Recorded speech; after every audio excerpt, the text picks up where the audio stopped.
ಬಾಡಿಗೆ ಕಟ್ಬೋದು ಈ ತರ ಯೋಚನೆ ಮಾಡ್ತಾರೆ. ನಾನು ಚೆನ್ನಾಗಿದ್ದೀನಲ್ಲ, ಆರೋಗ್ಯವಿದ್ದೀನಿ, ಮೇಲ್ ಹುಷಾರಿಲ್ಲ ಅಷ್ಟೇ, ಶೀತ ಬಂದಿದೆ, ತಲೆನೋವು ಬಂದಿದೆ, ಒಂದ್ ಹೊಟ್ಟೆ ನೋವಿದೆ, ಇದಕ್ಕೆಲ್ಲ ಯಾಕೆ ಹೋಗಿ ಅಷ್ಟು ದುಡ್ಡನ್ನ ಕಳಿಬೇಕು ಅನ್ಕೋತೀವಿ.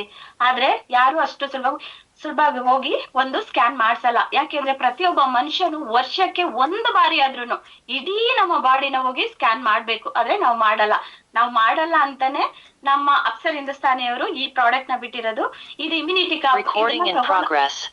ಇದನ್ನ ತಗೊಳ್ಳೋದ್ರಿಂದ ಅರ್ಧ ತಲೆನೋವು ಕಮ್ಮಿ ಆಗುತ್ತೆ, ಮತ್ತೆ ಪಿತ್ತಚೀಲದಲ್ಲಿ ಕಲ್ಲಿದ್ರೆ ಹೋಗುತ್ತೆ, ಬಿಪಿನ ನಾರ್ಮಲ್ ಅಲ್ಲಿ ಇಡುತ್ತೆ. ಇದ್ರಲ್ಲಿ ಅಲವೆರಾ, ಅಶ್ವಗಂಧ, ಪುನರ್ನವ, ಜಿಂಜರ್, ಗಿಲ, ಆಪಲ್, ತುಳಸಿ ಇಷ್ಟೆಲ್ಲ ಹಾಕಿ ಮಾಡಿರೋಂಥದ್ದು. ಈ ಪ್ರಾಡಕ್ಟ್ ನ ತಗೊಳ್ಳೋದ್ರಿಂದ ನಾವ್ ಯಾವಾಗ್ಲೂ ಕೂಡ ಹೆಲ್ದಿ ಆಗಿರ್ತೀವಿ.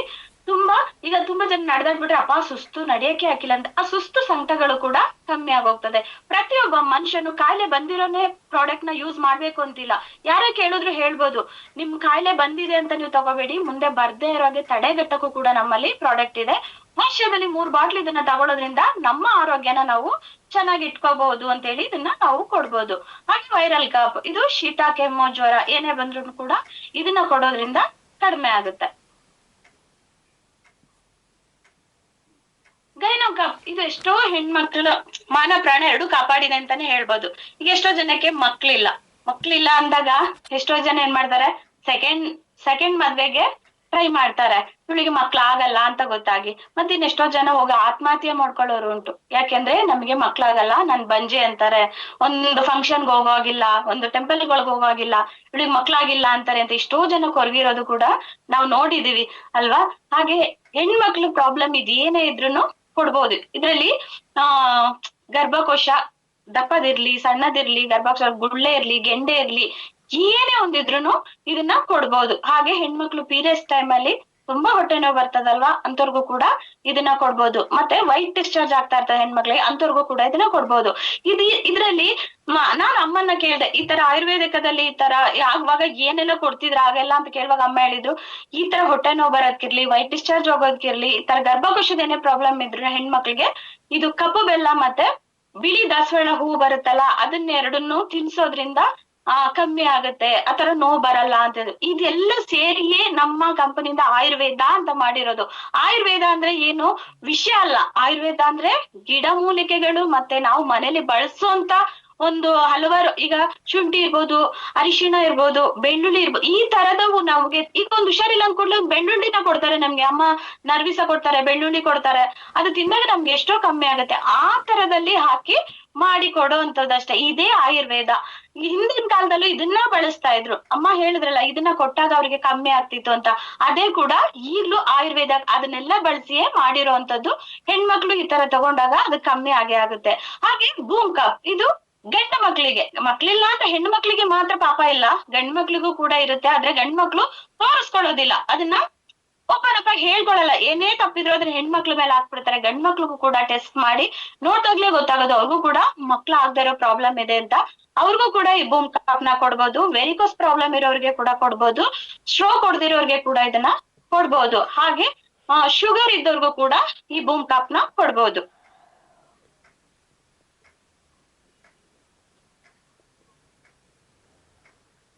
ಹಾಗೆ ಆರ್ಥೋಶೀಟ್, ಈಗ ನೋಡಿ ಎಷ್ಟೋ ಜನಕ್ಕೆ ಕಾಲ್ ನೋವು, ಮಂಡಿ ನೋವು, ಸೊಂಟ ನೋವು, ಹಿಂದೆ ವಯಸ್ಸಾದವ್ರು ಇದಾರಲ್ಲ ಅವರಷ್ಟು ಕೂಡ ನಮಗೆ ಇವಾಗ ಆಗಲ್ಲ. ಅವ್ರುಗಳು ಚೆನ್ನಾಗಿದ್ರು ನಾವುಗಳು ಮಂಡಿ ನೋವು, ಸೊಂಟ ನೋವು ಅಂತ ಒದ್ದಾಡ್ತಾರೆ. ಯಾಕೆ ಗೊತ್ತಾ, ಹಿಂದಿನ ಕಾಲದವ್ರು ಚೆನ್ನಾಗ್ ಒಳ್ಳೆ ಆಹಾರಗಳನ್ನ ತಿಂದಿದ್ರು, ಹಸಿ ತರಕಾರಿಗಳನ್ನ ತಿಂದಿದ್ರು. ಈಗ ಹಾಗಲ್ಕಾಯಿ ತಿನ್ನಿ ಯಾರಾದ್ರೂ ತಿನ್ನೋದಿಲ್ಲ. ಹಾಗಲ್ಕಾಯಿ ತಿನ್ಬೇಕು. ಮತ್ತೆ ನಾರಿನ ಅಂಶ ಏನಿರುತ್ತೆ, ಈಗ ಬೀನ್ಸ್ ಎಲ್ಲ ಎಳೆದನ್ನ ಕಿತ್ಕೊಂಡು ಎಷ್ಟೋ ಜನ ತಿಂದಿದ್ ನೋಡಿದೀನಿ, ಬೆಂಡೆಕಾಯಿ ತಿನ್ನೋದ್ ನೋಡಿದೀನಿ. ಆದ್ರೆ ನಾವ್ ಅದನ್ನೆಲ್ಲ ತಿಂತೀವ, ಅಯ್ಯಪ್ಪ ಹಸಿ ಯಾರು ತಿಂತಾರ ಅದನ್ನ ಅಂತೀವಿ. ಅದನ್ನೆಲ್ಲ ತಿಂದಾಗ ಆ ನೋವೆಲ್ಲ ಅವ್ರಿಗೆ ಇಲ್ಲ. ಈಗ ನಮ್ಗಳಿಗೆ ನೋವು ಕಾಣ್ತಾ ಇರೋದು. ಇದು ಎಷ್ಟೇ ವರ್ಷದ ನೋವಿದ್ರು ಕೂಡ ಇದನ್ನ ಕೊಡ್ಬೋದು. ಇದ್ರಲ್ಲಿ ಹರ್ಜೋಡ್ ಬಳ್ಳಿ ಅನ್ನೋ ಒಂದು ಬಳ್ಳಿನ ಹಾಕಿದ್ದಾರೆ, ಅದು ಎಲ್ಲೂ ನಮ್ಗೆ ಸಿಗಲ್ಲ. ಹೋಗಿ ಹುಡ್ಕೊಂಡ್ ತಗೋಬೋಗ್ತೀನಿ, ಅಯ್ಯೋ ನಿಮ್ ಪ್ರಾಡಕ್ಟೇ ಬೇಡ ನಂಗೆ, ನಮ್ಗಲ್ಲಿ ಸಿಗುತ್ತೆ ನಾನು ತಿಂತೀನಿ ಕುಡಿತೀನಿ ಅನ್ನಕ್ ಆಗಲ್ಲ. ಇದನ್ನ ಎಲ್ಲೋ ಇಂದ ತಂದು ಮಾಡಿರುವಂತ ಪ್ರಾಡಕ್ಟ್ ಗಳಿವು. ಇದನ್ನ ತಗೊಂಡಾಗ 100% ಕಮ್ಮಿ ಆಗೇ ಆಗುತ್ತೆ. ಇದು ಹಸ್ತಿ ಮಸ್ತಕ ಅನ್ನೋದು ಒಂದು ಪ್ರಾಡಕ್ಟ್ ನ ಕೂಡ ಹಾಕಿದ್ದಾರೆ. ಹಸ್ತಿ ಅಂದ್ರೆ ಮಾಂಸ ಮೂಳೆನ ಜೋಡಣೆ ಆಗುವಂಥದ್ದು. ಬೇರೆ ಯಾರಿಗೂ ಹೇಳಲ್ಲ, ನನ್ಗೆ ಹೇಳ್ತೀನಿ. ನನ್ಗೆ ಆಕ್ಸಿಡೆಂಟ್ ಆಗಿದೆ, ಆಕ್ಸಿಡೆಂಟ್ ಆಗಿ 2 ಕಾಲಲ್ಲೂ ಕೂಡ ರಾಡಿದೆ. ನಾನು ಇಷ್ಟು ದೂರ ನಡಿಯಕ್ಕೆ ನನಗೆ ತುಂಬಾ ಕಷ್ಟನೇ ಆಗ್ತಾ ಇತ್ತು.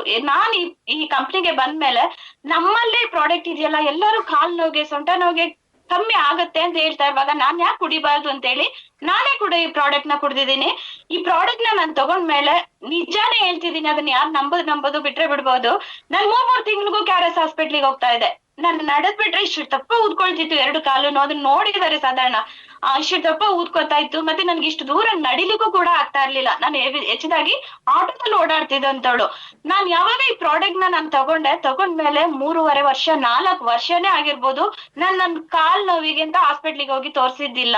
ಅಷ್ಟು ಒಂದು ಒಳ್ಳೆ ರಿಸಲ್ಟ್ ಇದೆ. ಇದನ್ನ ಮಕ್ಳಿಗೂ ಕೂಡ ಕೊಡ್ಸಿ. ಮಕ್ಳು ಒಂದು 10 ವರ್ಷದ ಮೇಲ್ಪಟ್ಟವ್ರು, ಯಾಕೆಂದ್ರೆ ಸ್ಕೂಲಿಗೆಲ್ಲ ಹೋಗ್ತಾರೆ, ಗವರ್ಮೆಂಟ್ ಸ್ಕೂಲಿಗೆ ಹೋಗೋ ಮಕ್ಳನ್ನ ನೋಡಿದ್ರೆ ಅವರು ತುಂಬಾ ಲಗೇಜ್ ಬ್ಯಾಗ್ ಪುಸ್ತಕಗಳನ್ನ ನೇತಕೊಂಡು ಹೋಗ್ತಾ ಇರ್ತಾರೆ ಬೆನ್ನಲ್ಲಿ. ಅವತ್ ನಾನು ಹಾಸ್ಪಿಟ್ಲಿಗೆ ಹೋದಾಗ ಒಂದು ಹುಡುಗನ್ ಹಾಸ್ಪಿಟ್ಲಿಗೆ ಕರ್ಕೊಂಡ್ ಬಂದಿದ್ರು. ಆ ಹುಡುಗನ್ಗೆ ಬೆನ್ನದು ಮೂಳೆ ಇದೆಯಲ್ಲ ಅದು ಸವಿತಾ ಬಂದಿದ್ಯಂತೆ. ಯಾಕೆಂತ ಕೇಳುವಾಗ ಬೆನ್ನಲ್ಲಿ ಭಾರನ ಮಕ್ಳು ಎಷ್ಟೆಷ್ಟೋ ದೂರ ನಡೀತಾ ಇದ್ದಾರೆ, ಅದನ್ನ ಹೊತ್ಕೊಂಡು ನಡೆಯೋದ್ರಿಂದ ಕೂಡ ಎಷ್ಟೋ ಮಕ್ಳಿಗೆ ಬೆನ್ ಮೂಳೆ ಸ್ಕ್ರಾಚ್ ಆಗ್ತಾ ಇದೆ ಅಂತ ಹೇಳಿ. ಅಂತ ಮಕ್ಳಿಗೂ ಕೂಡ ಇದನ್ನ ಕೊಡೋದ್ರಿಂದ ಅದೇನೇ ಡ್ಯಾಮೇಜ್ ಇದ್ರೂ ಕೂಡ ಕವರ್ ಆಗುತ್ತೆ. ಹಾಗೆ ಡೈಬೋಕಪ್ ಶುಗರ್, ಈಗ ಎಲ್ಲೆಲ್ಲಿ ನೋಡು ಶುಗರ್. ಆಗೆಲ್ಲ ಕಾಯಿಲೆ ಬಂದ್ರೆ ಶುಗರ್ ಇದೆಯಪ್ಪ ಅಂದ್ರೆ ದೊಡ್ಡ ಮನುಷ್ಯಪ್ಪ ಅವರು ಅನ್ನ ತಿಂತಿರು, ಅದಕ್ಕೆ ಅವ್ರಿಗೆ ಕಾಯಿಲೆ ಶುಗರ್ ಬಂದಿದೆ ಅನ್ನೋರು. ಈಗ ಮನೆಗೆ ಎಲ್ಲ ಶುಗರ್ ಇದೆ. ಶುಗರ್ BP ಅಣ್ಣ ತಮ್ಮ ಇದ್ದಂಗೆ ಅದ್ ಬಿಟ್ಟು ಹೋಗೋದೇ ಇಲ್ಲ ಅಂತಾರೆ.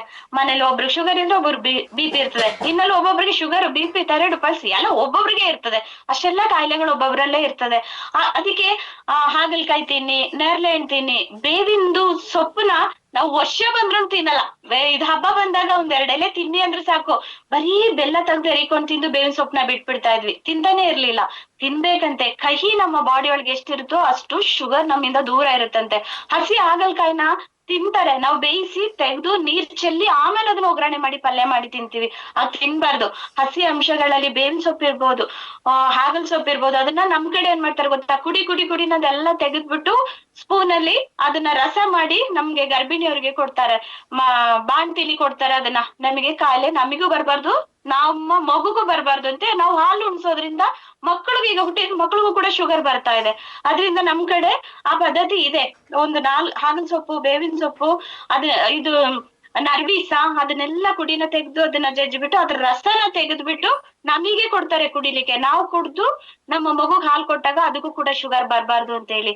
ಅದಕ್ಕೋಸ್ಕರ ಅದನ್ನ ನಾವು ತಿನ್ನಕ್ಕೆ ಮಾಡಕ್ ಆಗಲ್ಲ, ಸೋಂಬೇರಿಗಳು ಅಂತ ನಮಗೆ ಕಂಪನಿ MD ಅವರಿಗೆ ಚೆನ್ನಾಗ್ ಗೊತ್ತು. ಅದರಿಂದ ಎಷ್ಟೋ ಜನ ಅದನ್ನ ಮಾಡಕ್ ಆಗಲ್ಲ. ಹಳ್ಳಿಲಿ ಅದೆಲ್ಲ ಸಿಗುತ್ತೆ, ಸಿಟಿಗಳ ಕಡೆ ಸಿಗೋದು ತುಂಬಾನೇ ಕಡಿಮೆ. ಅದಕ್ಕೋಸ್ಕರನೇ ನಮ್ಮಲ್ಲಿ ಡೈಬೋಕಾಪ್ ಅಂತ ಮಾಡಿರೋದು. ಇದನ್ನ ಕುಡಿಯೋದ್ರಿಂದ ಅವರು ಶುಗರ್ನ ಕಂಟ್ರೋಲ್ ಅಲ್ಲಿ ಇಟ್ಕೋಬಹುದು. ಈಗ ಶುಗರ್ ಇರೋ ನೋಡಿದೀರಾ, ಹಾಸ್ಪಿಟ್ಲಿಗೆ ಹೋಗ್ತಾರೆ, ಮಾತ್ರೆ ತಗೊಳ್ತಾರೆ. ಮಾತ್ರೆ ಅನ್ನೋದು ನಮಗೆ ಒಂದು ನೆಪ ಮಾತ್ರ ಅಷ್ಟೇ. ಅದಕ್ಕೆ ಶುಗರ್ ಇವರು ಹೇಳ್ತಾರೆ ಅನ್ನ ತಿನ್ಬೇಡಿ, ಸಿಹಿ ತಿನ್ಬೇಡಿ, ಅದ್ ತಿನ್ಬೇಡಿ, ಇದ್ ತಿನ್ಬೇಡಿ ಅಂತ ಎಲ್ಲ ಹೇಳಿರ್ತಾರೆ. ಅದನ್ನೆಲ್ಲ ಬಿಟ್ಬಿಡ್ತಾರೆ ಶುಗರ್ ಇರೋರು. ಒಂದ್ ಹಬ್ಬ ಮೇಲೆ ಬಂದ್ರೆ ಒಂದ್ ಸ್ವೀಟ್ ತಿನ್ನಲ್ಲ, ತನ್ನ ಮನೇಲಿ ತನ್ನ ಮಗಳು ಮದ್ವೆ ಮಾಡ್ತಾರೆ, ಒಂದು ಲಾಡು ತಿನ್ನಕ್ಕೆ ಅವ್ರಿಗೆ ಆಗಿರೋದಿಲ್ಲ. ಅದ್ ಯಾಕೆ ಅಂತ ಹೇಳಿದ್ರೆ ಈ ಡಾಕ್ಟರ್ ಹೇಳ್ಬಿಟ್ಟಿರ್ತಾರಲ್ಲ, ಸ್ವೀಟ್ ತಿನ್ಬೇಡಿ, ಅದ್ ತಿನ್ಬೇಡಿ. ಇದನ್ನೆಲ್ಲ ತಿನ್ನೋದ್ ಬಿಟ್ಟಿರೋದಕ್ಕೇನೆ ನಮಗೆ ಶುಗರ್ ನಾರ್ಮಲ್ ಅಲ್ಲಿ ಇರ್ತದೆ. ಮಾತ್ರೆ ಕುಡಿಯೋದ್ರಿಂದ ಏನ್ ನಾರ್ಮಲ್ ಅಲ್ಲ, ಮಾತ್ರೆ ಒಂದ್ ನೆಪ ಅಷ್ಟೇ. ಡಾಕ್ಟರ್ ಮಾತ್ರೆ ಕೊಟ್ಟಿರ್ತಾರಲ್ಲ, ಮತ್ ಮಾತ್ರೆ ಕುಡಿದ್ಮೇಲೆ ಇದನ್ನೆಲ್ಲ ತಿನ್ಬೋದಲ್ಲ, ಯಾಕೆ ತಿನ್ನಲ್ಲ? ಇದ್ರೊಂದು ಚೂರ್ ಜಾಸ್ತಿ ತಿನ್ಬಿಡಿ ಶುಗರ್ ಮತ್ತೆ. ಯಾಕೆ? ಮಾತ್ರೆ ಕೊಟ್ಟಿರ್ತಾರಲ್ಲ ಅವರು. ಮಾತ್ರೆ ಅನ್ನೋದು ಒಂದು ನೆಪ ಮಾತ್ರ ಅಷ್ಟೇ. ಆ ಮಾತ್ರೆ ತಿಂತಾನೆ ನಮ್ಮ ಆರೋಗ್ಯ ತುಂಬಾ ಹದಗೆಡುತ್ತೆ. ಆ ಮಾತ್ರೆ ಲೈಫ್ ಲಾಂಗ್ ನಾವು ತಿನ್ಕೊಂಡ್ ಬರ್ತೀವಲ್ವಾ, ಅದ್ರಿಂದ ನಮ್ಮ ಕಿಡ್ನಿ ಹೋಗುತ್ತೆ, ಲಿವರ್ ಹೋಗುತ್ತೆ, ಹಾರ್ಟ್ ಪ್ರಾಬ್ಲಮ್ ಆಗುತ್ತೆ. ಅದಕ್ಕೋಸ್ಕರ ನಮ್ಮ ಪ್ರಾಡಕ್ಟ್ ನ ಅವ್ರು ಯಾರಿಗೇ ಶುಗರ್ ಇದ್ರು ಇದನ್ನ ತಗೊಳ್ಳೋದ್ರಿಂದ ಆ ಮಾತ್ರೆ ತಗೊಂಡು ಅವ್ರು ಕಂಟ್ರೋಲ್ ಇರ್ತಾರಲ್ಲ, ಅದ್ರ ಬದಲು ಇದನ್ನ ತಗೊಂಡು ಕಂಟ್ರೋಲ್ ಇರ್ಲಿ, ಅವ್ರು ಲೈಫ್ ಲಾಂಗ್ ಚೆನ್ನಾಗಿರ್ತಾರೆ. 50 ವರ್ಷ ಬದುಕೋರು 10 ವರ್ಷ ಜಾಸ್ತಿ ಬದುಕ್ತಾರೆ. ಪ್ರತಿಯೊಬ್ರು ಕೂಡ ಇದನ್ನ ತಗೊಳ್ಳಿ. ಯಾರಿಗೆಲ್ಲ ಶುಗರ್ ಇದೆ ಅವರೆಲ್ಲ ಇದನ್ನ ಯೂಸ್ ಮಾಡಿ ನೋಡಿ.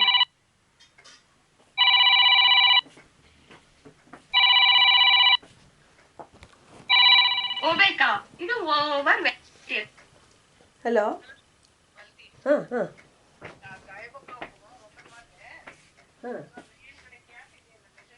ಹಾಂ ಹಾಂ ಟ್ರಾನ್ಸ್ಪೋರ್ಟಲ್ಲಿ ಇದಾಗಿದೆ ಅಂತ ಕಾಣಿಸುತ್ತೆ ಅಲ್ವಾ? ಓಹೋ, ಬೇರೆ ನಾನು ನನ್ನ ಹತ್ರ ಒಂದು ಕ್ಯಾಪ್ ಇದೆ ಬೇಕಿಲ್ಲ. ಹಾಂ, ಚೆನ್ನಾಗಿರೋದಿದೆ. ಹಾಂ ಓಕೆ ಓಕೆ. ಇನ್ನೊಂದರಲ್ಲಿ ಇದೆಯಾ? ಎರಡು ಹಾಂ ಓಕೆ ಓಕೆ. ನಾನು ತಂದು ಕೊಡ್ತೀನಿ ನಾಳೆ.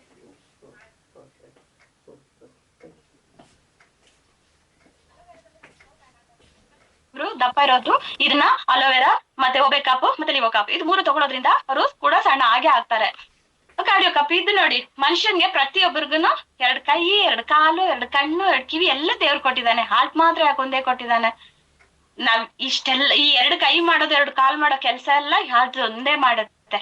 ಅದಕ್ಕೋಸ್ಕರ ನಾವು ಮೊದಲು ಅದನ್ನ ಚೆನ್ನಾಗಿ ಇಟ್ಕೋಬೇಕು. ನಾವು ಒಂದ್ 5 ನಿಮಿಷ ರೆಸ್ಟ್ ಮಾಡ್ತೀವಿ ಅಂತ ಮಾಡ್ಬೋದು, ಅದೇ ನಮ್ ಮರದೇ ಹೋಗ 5 ನಿಮಿಷ ನಾ ರೆಸ್ಟ್ ಮಾಡ್ತೀನಿ ಅಂದ್ರೆ ಮಾಡಕ್ ಆಗುತ್ತಾ? ಮಾಡಿದ್ರೆ ನಾವು ಹೋಗೇನೆ. ಅದ್ರಿಂದ ನಮ್ಮ ಹೃದಯಕ್ಕೆ ಏನು ಆಗದೆ ಇರೋ ರೀತಿ ನಾವು ಅದನ್ನ ತುಂಬಾ ಜೋಪಾನ ಮಾಡ್ಬೇಕು. ನಮಗ್ ಗೊತ್ತಿಲ್ಲ ಅದ್ ಏನ್ ಆಗ್ತಿದೆ, ಒಳಗಡೆ ಏನ್ ಆಗಿದೆ ಅನ್ನೋದು ಗೊತ್ತಿಲ್ಲ. ಏನು ಆಗಬಾರ್ದು, ಅದನ್ನ ಏನ್ ತಗೊಂಡ್ರೆ ಏನ್ ಆಗಲ್ಲ ಅನ್ನೋದು ನಮಗೆ ತಿಳಿದಿರ್ಬೇಕು. ಹಾಗಾಗಿ ಪ್ರತಿಯೊಬ್ಬ ಮನುಷ್ಯನು ಇದನ್ನ ವರ್ಷದಲ್ಲಿ 3 ಬಾಟ್ಲು ವರ್ಷಕ್ಕೆ ತಗೊಂಡ್ರು ಕೂಡ ನಮ್ಮ ಹಾರ್ಟ್ ನ ನಾವು ಚೆನ್ನಾಗಿ ಇಟ್ಕೊಬಹುದು.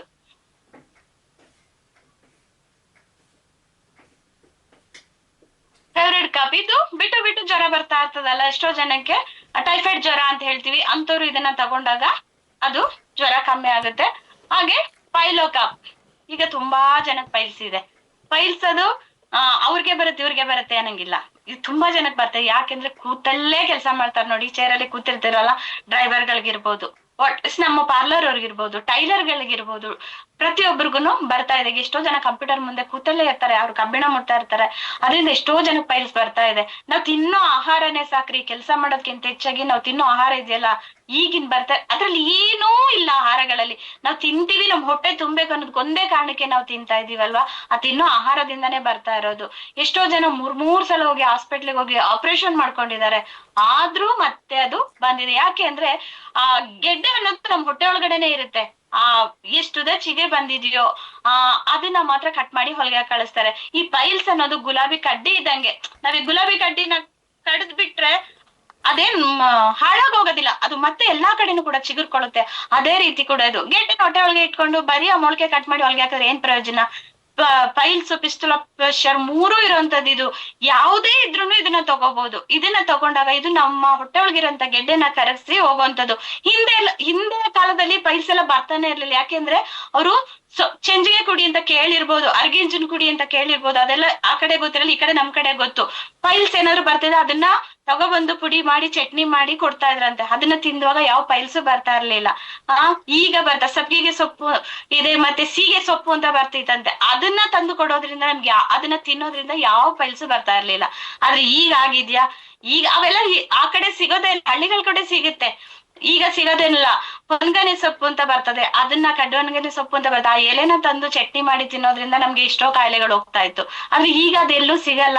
ನಮಗ್ ಅದ್ರಲ್ಲಿ ಗದ್ದೆ ಸೈಡ್ ಅಲ್ಲಿ ಹೊಲಗಳಲ್ಲಿ ಸಿಗುತ್ತೆ. ನಂಗೆ ಅಮ್ಮ ಇವಾಗ್ಲೂ ತಂದು ಚಟ್ನಿ ಮಾಡ್ದಾಗೆಲ್ಲ ಕೊಡ್ತಾ ಇರ್ತಾರೆ. ಅಂದ್ರೆ ಸಿಟಿಲಿ ಬೆಳೆಯೋರ್ಗೆ ಅದೆಲ್ಲ ಸಿಗೋದಿಲ್ಲ. ಅದ್ರಿಂದ ಪೈಲ್ಸ್ ಬರೋದ್ಕಿಂತ ಮುಂಚೆನೆ ಆಹಾರಗಳನ್ನ ಸ್ವಲ್ಪ ನಾವು ತುಂಬಾ ಈ ಒಗ್ಗರಣೆ ಹಾಕಿದಂಥದ್ದು, ತುಂಬಾ ಖಾರ ಐಟಮ್ ಆಗಿರ್ಬೋದು, ಮತ್ತೆ ಹೀಟಿನ ಪದಾರ್ಥ ಅದನ್ನೆಲ್ಲ ತಿನ್ಬೇಡಿ. ತಿಂದು ಬಂದಿರೋರಿದ್ರೆ ಈ ಪ್ರಾಡಕ್ಟ್ ನ ಪಕ್ಕ ಯೂಸ್ ಮಾಡಿ, ಖಂಡಿತ ಹುಷಾರಾಗ್ತಾರೆ. ಸ್ಟೋನೋ ಕಪ್ ಇದಂತೂ ಹೇಳ್ಕೊಳಕ್ಕೆ ನಂಗೆ ಹೆಮ್ಮೆ ಆಗುತ್ತೆ. ಯಾಕೆಂದ್ರೆ ನಾನ್ ಬಂದಿದ್ದೆ ಇದಕ್ಕೋಸ್ಕರ, ಈ ಕಂಪ್ನಿ ಒಳಗೆ ಕಾಲಿಟ್ಟಿದ್ದೆ ಇದಕ್ಕೋಸ್ಕರ. ನಿಜವಾಗ್ಲೂ ಇದಕ್ಕೆ ಥ್ಯಾಂಕ್ಸ್ ಹೇಳ್ಬೇಕು. ನನ್ಗೆ ಎಷ್ಟು ನೋವಿಂದ ಒದ್ದಾಡಿದೀನಿ ಅಂದ್ರೆ ನಿಮ್ಗೆ ಗೊತ್ತಿಲ್ಲ. ನಾನೊಂದ್ ಫಂಕ್ಷನ್ ಅಲ್ಲಿ ಇದ್ದೀನಿ, ಅಳುತ್ತಾ ಇದ್ದೀನಿ, ಹಿಂಗ ಉಸಿರ ಮೇಲೆ ಹೇಳ್ಬಿಟ್ಟು ಹಿಂಗ್ ಉಸಿರು ಕೆಳಗಡೆ ಬಿಟ್ಕೊಳಕ್ ಆಗ್ತಾ ಇಲ್ಲ, ಚುಚ್ಕೊಂಡಂಗ ಆಗ್ತಾ ಇದೆ, ಅಲ್ಲಿ ಆಗ್ತಾನೆ ಇಲ್ಲ. ನಾನ್ ಹೇಳ್ದೆ ಮಡಿಕೇರಿ, ನನ್ಗೆ ಯಾಕೋ ತುಂಬಾ ಹೊಟ್ಟೆ ನೋವು ಆಗ್ತಿದೆ, ನನ್ಗೆ ಆಗ್ತಾ ಇಲ್ಲ ಅಂತ. ಹಂಗ ಹಾಸ್ಪಿಟ್ಲಿಗೆ ಹೋಗೋಣ ಅಂದ್ರು ನಂಗೆ ಏನಾದ್ರು ಆಗ್ಬಿಡ್ತಿದ್ ಭಯದಲ್ಲಿ, ಇಲ್ಲ ನಾನ್ ನಮ್ ಮನೆಗೆ ಹೋಗ್ಬಿಡ್ತೀನಿ ಅಂತ ಹೇಳಿ ಸಂಜೆನೆ ನಮ್ ಮನೆಗ್ ಬಂದ್ಬಿಟ್ವಿ.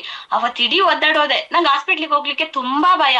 ಯಾಕೆಂದ್ರೆ ಹಾಸ್ಪಿಟ್ಲಲ್ಲಿ ವರ್ಷಾನ್ಗಟ್ಲೆ ಮಲಗ್ಬಿಟ್ಟಿದೀನಿ, ಹಂಗಾಗಿ ತುಂಬಾ ಭಯ. ಅಂತೂ ನೋವು ತಡಿಯಕ್ ಆಗ್ದೇನೆ ನಾ ಆಟೋದಲ್ಲಿ ಹೋಗುವಾಗ ಆಟೋ ಕುಲ್ಕ್ ಹಾಕಿದ್ರೆ ನನ್ ಜೀವ ಹೋದಂಗ ಆಗ್ತಾ ಇತ್ತ ನೋವ್ಗೆ. ಮತ್ತೆ ಹಾಸ್ಪಿಟ್ಲಿಗೆ ಹೋದಾಗ ಅವ್ರು ಹೇಳಿದ್ರು ಎಮರ್ಜೆನ್ಸಿ ನಿಮ್ಗೆ ಆಪರೇಷನ್ ಆಗ್ಲೇಬೇಕು, ಅದು ಕಿಡ್ನಿ ಸ್ಟೋನು 12 mm ಸ್ಟೋನ್ ಇದೆ, ನಿಮ್ಗೆ ಆಪರೇಷನ್ ಆಗ್ಲೇಬೇಕು ಅಂದ್ರು. ಆಪರೇಷನ್ ಅಂತಿದಂಗೆ ನನ್ ಜೀವ ಅರ್ಧ ಹೋಯ್ತು. ಯಾಕೆಂದ್ರೆ ಆಲ್ರೆಡಿ 5-6 ಆಪರೇಷನ್ ಮಾಡಿಸ್ಕೊಂಡ್ಬಿಟ್ಟಿದೀನಿ. ದೇವ್ರೆ ನಂಗೆ ಆಪರೇಷನ್ನೇ ಬೇಡ, ಇದಕ್ಕೇನಾದ್ರೂ ಒಂದು ಮದ್ದಿದ್ರೆ ಸಾಕಲ್ಲ. ನಾನ್ ಡಾಕ್ಟರ್ನ ಕೇಳಿದೆ, ನಂಗೆ ಆಪರೇಷನ್ ಬೇಡ, ಅದನ್ನ ಬಿಟ್ಟು ಬೇರೆ ಏನ್ ಮಾತ್ರೆ ಔಷಧಿ ಇದ್ರು ಕೊಡಿ ಅಂದಾಗ ಅವ್ರು ಹೇಳಿದ್ರು ಯಾವ ಮಾತ್ರೆ ಔಷಧಿನೂ ಇಲ್ಲ, ಅದು ಆಪರೇಷನ್ ಆಗ್ಲೇಬೇಕು ಅಂತ. ಅಷ್ಟೊತ್ತಿಗೆ ನಾನ್ ನಿಜವಾಗ್ಲು ಫಸ್ಟ್ ಹೇಳಿದ್ನಲ್ಲ, ನನ್ಗ ಅಣ್ಣ ಒಬ್ರು ಇದಾರೆ, ಶಶಿಧರ್ ಅಂತ, ಅವ್ರು ಇದ್ರು ಈ ಕಂಪ್ನಿಲಿ. ಆಗ ಅವ್ರು ಹೇಳಿದ್ ನಂಗೆ ಗೊತ್ತಿತ್ತು. ಅವ್ರು ಹೇಳಿದ್ರು, ನೇತ್ರ ನೀನು ಹಾಸ್ಪಿಟ್ಲಿಗೆಲ್ಲ ಹೋಗಿ ಆಪರೇಷನ್ ಮಾಡಿಸ್ಕೊಳ್ಳೋ ಅವಶ್ಯಕತೆ ಇಲ್ಲಮ್ಮ, ಆಪರೇಷನ್ ಮಾಡಿಸ್ಕೊಳ್ದೇನೆ ಈ ಪ್ರಾಡಕ್ಟ್ ನ ತಗೊಂಡ್ರೆ ನೀನ್ ಹುಷಾರಾಯ್ತೀಯ ಅಂತ ಬಾಬಾ ನನ್ಗೆ ಜೀವ ಬಂದಂಗಾಯ್ತು. ಹಾಗೆ ಹೇಳ್ದೆ ಅದ್ ಎಷ್ಟ್ ರೇಟ್ ಆದ್ರೂ ಪರವಾಗಿಲ್ಲ ಅಣ್ಣ, ನಂಗೆ ಬೇಕು, ನಂಗೆ ತಂದ್ಕೊಡಿ ಅಂತ. ಮೊದ್ಲು ನಂಗೆ ದೇವರಾಣೆಗೂ ನಂಬಿಕೆ ಇರ್ಲಿಲ್ಲ. ಯಾಕೆಂದ್ರೆ ನಾ ಸುಳ್ಯದಲ್ಲಿ ಒಂದ್ಸಲ ಹೋಗಿ ಮೊದ್ಲು ತಗೊಂಡಿದ್ದೆ, ಕಮ್ಮಿ ಆಗ್ಲಿಲ್ಲ ಅದು. ದಿನ ಪೂರ್ತಿ ವಾಮೆಂಟ್ ಮಾಡಿದೀನಿ, ಕೋಳಿ ಆಗೋದೆ ವಾಮಿಟ್ ಮಾಡಿ ಮಾಡಿ ಮಾಡಿ, ಆದ್ರೂ ಅದು ಚೂರೂ ಕಡಿಮೆ ಆಗಿಲ್ಲ. ಅಂತದ್ರಲ್ಲಿ ಇದು ಆಯುರ್ವೇದನೇ ಅಂತಾರಲ್ಲ, ಇದು ಕಮ್ಮಿ ಆಗತ್ತಾ ಅನ್ನೋದ್ ನನ್ ತಲೆ ಒಳಗಡೆ ಇತ್ತು. ಆದ್ರೂನು ದೇವ್ರ ಮೇಲೆ ಭಾರ ಆಗ್ತೇನೆ, ನಂಗೆ ಆಪರೇಷನ್ಗಿಂತ ಇದೊಂದು ಅಲ್ವಾ. ಅವ್ರೇನ್ ಹೇಳಿದ್ರು ಗೊತ್ತಾ, ಹುಷಾರಾಗ್ಲಿಲ್ಲ ಅಂದ್ರೆ ನೀನ್ ದುಡ್ಡು ಹಿಂಗ್ ವಾಪಸ್ ಕೊಡ್ತೀನಿ ಅಂತ ಹೇಳಿದ್ರು. ಆಗ ಒಂದ್ ನಂಬಿಕೆ ಬಂತು, ದುಡ್ಡು ವಾಪಸ್ ಕೊಡ್ತೀನಿ ಅಂತಾರಲ್ಲ, ಆಗ ನಿಜವಾಗ್ಲೂ ಅದ್ರ ರಿಸಲ್ಟ್ ಇರ್ಬೋದೇನೋ ಅಂತ ಹೇಳಿ ನಾನು ಈ ಪ್ರಾಡಕ್ಟ್ ನ ತಗೊಂಡ್ ಬೈ ಮಾಡಿ ಕುಡ್ದಿದ್ದು. ಅಮ್ಮ ನಿಜವಾಗ್ಲೂ ತುಂಬಾ ಖುಷಿ ಆಯ್ತು. ಅದು ಒಂದು ತಿಂಗಳು ಪೂರ್ತಿ ತಗೊಂಡೆ, ಮನ್ಸಿಗೆ ಒಂದ್ ನೆಮ್ಮದಿ ಸಮಾಧಾನ ಇಲ್ಲದೆ ನೋವು ಕಮ್ಮಿ ಆಯ್ತು. ನೋವು ಕಮ್ಮಿ ಅಂದ್ರುನು ನಾನು ಹಾಸ್ಪಿಟಲ್ ಇಂದ ಟ್ಯಾಬ್ಲೆಟ್ ತಗೊಂಡ್ ಬಂದ್ಬಿಟ್ಟಿದ್ದೆ. ನಂಗೆ ಆಪರೇಷನ್ ಬೇಡ, ಮನೇಲಿ ಏನೋ ಪ್ರಾಬ್ಲಮ್ ಆಗಿದೆ ಅಂತೆ, ನಂಗೆ ಮುಂದಿನ ತಿಂಗಳು ಬಂದು ಆಪರೇಷನ್ ಮಾಡಿಸ್ಕೊತೀನಿ, ನಂಗೆ ಅಲ್ಲಿ ಗಂಟ ಟ್ಯಾಬ್ಲೆಟ್ ಕೊಡಿ ಅಂತ. ಅದು 2 ದಿನ ಟ್ಯಾಬ್ಲೆಟ್ ನಾನು ತಗೊಂಡಿರೋದು ಅಲ್ಲಿಂದ ತಂದಿದ್ನ, ಮತ್ತೆ ಇನ್ ಟ್ಯಾಬ್ಲೆಟ್ ಕುಡಿಲೇ ಇಲ್ಲ. ನಾನು ಇದೇ ಮೆಡಿಷನ್ ನ ತಗೊಂಡೆ. ಮನ್ಸಿಗೆ ಸಮಾಧಾನ ಇಲ್ಲಲ್ಲ, ಒಂದ್ ತಿಂಗಳು ಬಿಟ್ಬಿಟ್ಟು ಹೋಗಿ ಸ್ಕ್ಯಾನ್ ಮಾಡಿ ನೋಡ್ದೆ, 12 mm ಇದು ಸ್ಟೋನು 7ರಲ್ಲಿ ಇತ್ತು. ಆಗ ಎಷ್ಟು ಖುಷಿಯಾಗಿರ್ಬೇಡ. ಅದನ್ನ ಹೇಳ್ದೆ ಪ್ರಿಯಾ ಮೇಡಮ್ಗೆ ಎಲ್ಲರಿಗೂ, ಈ ತರ ಆಗುಂಟು ಅಂತ. ಆಗ ನೀನ್ ಕಂಪ್ಲೀಟ್ ಮಾಡಮ್ಮ, ಹುಷಾರಾಗತ್ತೆ ಅಂದ್ರು. ಆಗ ನನ್ಗೆ ಈ ಕಂಪ್ನಿ ಮೇಲೆ, ಪ್ರಾಡಕ್ಟ್ ಮೇಲೆ ಅವಾಗ ನನಗೆ ನಂಬಿಕೆ ಬಂದಿದ್ದು. ನಾನು ಇದನ್ನ ಕುಡಿದ್ಮೇಲೆನೆ ನನಗೆ ನಾರ್ಮಲ್ ಬಂತು. ನಿಜವಾಗ್ಲೂ ನಾನು ಇದಕ್ಕೆ ತುಂಬಾ ಹೃದಯದ ಧನ್ಯವಾದ ಹೇಳಿಸ್ತೀನಿ. ಯಾರಿಗೆಲ್ಲ ಸ್ಟೋನ್ ಇದೆ ಹಿಂದೆ ಮುಂದೆ ಯೋಚನೆ ಮಾಡಲೇಬೇಡಿ. ನಾವೀಗ ಹೇಳಿ ಕೊಡ್ತಿದೀವಿ ಅಂದಾಗ ಅದ್ರಲ್ಲಿ ಏನೋ ಒಂದ್ ಇದೆ. ನಾವು ಸುಮ್ನೆ ಅನ್ಯಾರಿಗೊಬ್ರಿಗೆ ಅದನ್ನ ಕೊಟ್ಟು ಮಜಾ ನೋಡುವಂತದ್ದು ಏನೂ ಇಲ್ಲ. ನಿಮಗ್ ಹುಷಾರಿಲ್ಲ, ನೀವು ಪರದಾಡ್ತಿದ್ದೀರಾ ಅಂದಾಗ ನಾವು ಇದನ್ನ ಹೇಳ್ತಿದೀವಿ. ಈಗ ಸುಮ್ನೆ ನಾನು ಹೇಳ್ತಾ ಇಲ್ಲ, ನನಗೆ ಹುಷಾರಾಯ್ತು ನಾನು ಹೇಳ್ತಾ ಇದ್ದೀನಿ. ಅದನ್ನ ಯಾರಾದ್ರೂ ಒಬ್ರು ಹೇಳಿದಾಗ ಹಿಂದೆ ಮುಂದೆ ಯೋಚನೆ ಮಾಡ್ಬೇಡಿ, ಒಂದೇ ಮನಸ್ಸಿನಿಂದ ಅದನ್ನ ತಗೊಂಡ್ ಕುಡೀರಿ, ಪಕ್ಕ ನಿಮಗೆ ಅದು ಹುಷಾರಾಗೇ ಹೋಗ್ತದೆ. ಆ ನಂಬಿಕೆ ಇಲ್ವಾ, ಹಾಸ್ಪಿಟ್ಲಿಗೆ ಹೋಗಿ ಆಪರೇಷನ್ ಮಾಡಿಸ್ಕೊಳ್ಳಿ, ಮಲಿಕಳಿ, ನೋ ನೀರಸ್. ಅದು ಕೂಡ ನಾವು ಎಲ್ಲಾ ಪ್ರಾಡಕ್ಟ್ ಗಳ ಜೊತೆ ಇದನ್ನ ಆಕ್ಟಿವೇಟ್ ಆಗಿ ಕೊಡ್ತೀವಿ. ಇದು ಕೂಡ ನಮಗೆ ಒಳ್ಳೇದು.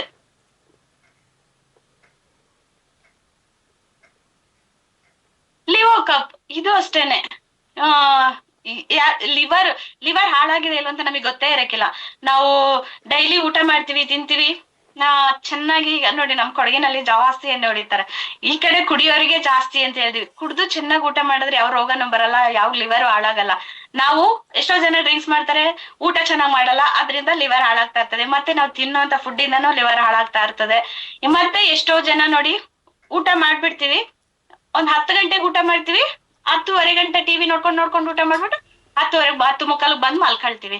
ಅದ್ರಿಂದ ಕೂಡ ಲಿವರ್ ಹಾಳಾಗ್ತದೆ. ಹೆಚ್ಚಿನ ಭಾಗ ಹೆಣ್ಮಕ್ಳಿಗೆ ಲಿವರ್ ಹಾಳಾಗ್ತಾ ಇರೋದು. ಆಗೆಲ್ಲ ಕುಡಿಯೋರಿಗೆ ಲಿವರ್ ಹಾಳಾಗ್ತಿತ್ತು ಅಂದ್ರೆ ಈಗ ಕುಡಿದೇ ಇರೋರ್ಗು ಲಿವರ್ ಹಾಳಾಗ್ತಾ ಇದೆ. ಅದ್ರಿಂದ ಊಟ ಮಾಡಿ ಒಂದ್ ಗಂಟೆ ಟೈಮ್ ಆದ್ರೂ ಚೆನ್ನಾಗಿ ವಾಕ್ ಮಾಡಿ, ಆ ಕಡೆ ಈ ಕಡೆ ವಾಕ್ ಮಾಡಿ ಬಂದು ಮಲ್ಕೊಳ್ಳಿ. ಅದ್ರಿಂದ ಲಿವರ್ನ ನಾವು ಚೆನ್ನಾಗಿ ಇಟ್ಕೋಬಹುದು. ಅಕಸ್ಮಾತ್ ಲಿವರ್ ಹಾಳಾಗಿತ್ತು ಅನ್ನೋರು ಈ ಪ್ರಾಡಕ್ಟ್ ನ ತಗೊಂಡ್ ಕುಡಿದ್ರೆ ಪಕ್ಕ ಹುಷಾರಾಗತ್ತೆ. ಹಾಗೆ ಥೈರೋ ಕಪ್ ಇದು ಅಷ್ಟೇ. ಎಷ್ಟೋ ಜನ ಥೈರಾಯ್ಡ್ ಅಲ್ಲಿ ಓದಾಡ್ತಿದ್ದಾರೆ, ಅಂತವ್ರಿಗೂ ಕೂಡ ಇದನ್ನ ತಗೊಳ್ಳೋದ್ರಿಂದ ಥೈರಾಯ್ಡ್ ವಾಸಿ ಆಗ್ತಾ ಇದೆ. ಮಾತ್ರೆ ಕೂಡ ಸ್ಟಾಪ್ ಮಾಡ್ಬೋದು. ಜೊತೆಗೆ ನಮ್ಮಲ್ಲಿ ಒಂದ್ ಪೇಸ್ಟ್ ಇದೆ, ತುಂಬಾ ಈಗಿಷ್ಟೆಲ್ಲ ಪ್ರಾಡಕ್ಟ್ ಗಳು ಹೇಳ್ದೆ ಅಲ್ವಾ, ಇದೊಂದು ಚಿಕ್ಕ ಪ್ರಾಡಕ್ಟ್ ಆಗಿರ್ಬೋದು, ಆದ್ರೂ ಕೂಡ ಈ ಒಂದು ಸಣ್ಣ ಪೇಸ್ಟ್ ಅಲ್ಲಿ ಹಲವಾರು ಕಾಯಿಲೆಗಳನ್ನೇ ನಾವು ಕಮ್ಮಿ ಮಾಡ್ಕೊ ಬರ್ಬೋದು. ಯಾಕೆ ಅಂತಂದ್ರೆ ಇದು ಬ್ರಷ್ ಮಾಡೋದ್ರಿಂದ ಹಿಡ್ದು ಮತ್ತೆ ಸುಟ್ಕೊಂಡಿರ್ತೀವಲ್ಲ ಆ ಕಲೆಗೆ ಹಚ್ಬೋದು, ಹಿಂಡಿ ಹೊಡೆದಿರೋಕ್ ಹಾಕ್ಬೋದು, ಬಂಗಿರೋರ್ ಹಾಕ್ಬೋದು, ಪೈಲ್ಸ್ ಇರೋರ್ ಇಟ್ಬೋದು. ಈ ತರ ಹಲವಾರು ಕಾಯಿಲೆಗಳನ್ನ ಅದೊಂದು ಪೇಸ್ಟ್ ಕಮ್ಮಿ ಮಾಡುತ್ತೆ. ಅದು ತಗೊಳ್ಳೋದ್ರಿಂದ ತಗೊಂಡು ಪ್ರತಿಯೊಬ್ರು ಒಂದ್ ಬೈ ಮಾಡಿ ಯೂಸ್ ಮಾಡಿ ನೋಡಿ. ಹೊಸಬ್ರಾದ್ರೆ ಅದು ತುಂಬಾನೇ ಒಳ್ಳೆ ಕೊಡುತ್ತೆ.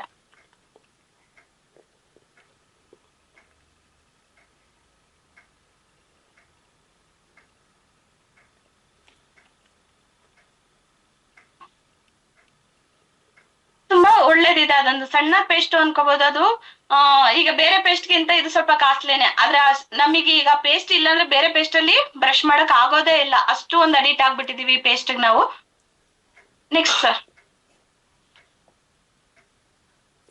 Welcome to V star plus wellness private limited. ನಮ್ಮ ಕಂಪನಿಗೆ ಬಂದಿರುವ ಪ್ರತಿಯೊಬ್ಬರಿಗೂ ಕೂಡ ನಾನು ವೆಲ್ಕಮ್ ಮಾಡ್ಕೊಳ್ತೀನಿ. ಇವರು ನಮ್ಮ ಕಂಪನಿಯ managing director doctor Apsara Hindustani ಅಂತ ಹೇಳಿ. ನಮ್ಮ ನಿಜವಾಗ್ಲೂ ನಮ್ಗೆಲ್ಲ ದೇವ್ರು ಅಂತಾನೆ ಹೇಳ್ಬೋದು. ಇವತ್ತು ನಾವೆಲ್ಲರೂ ಈ ರೀತಿ ಇರೋಕೆ ಕಾರಣನೇ ಇವರು.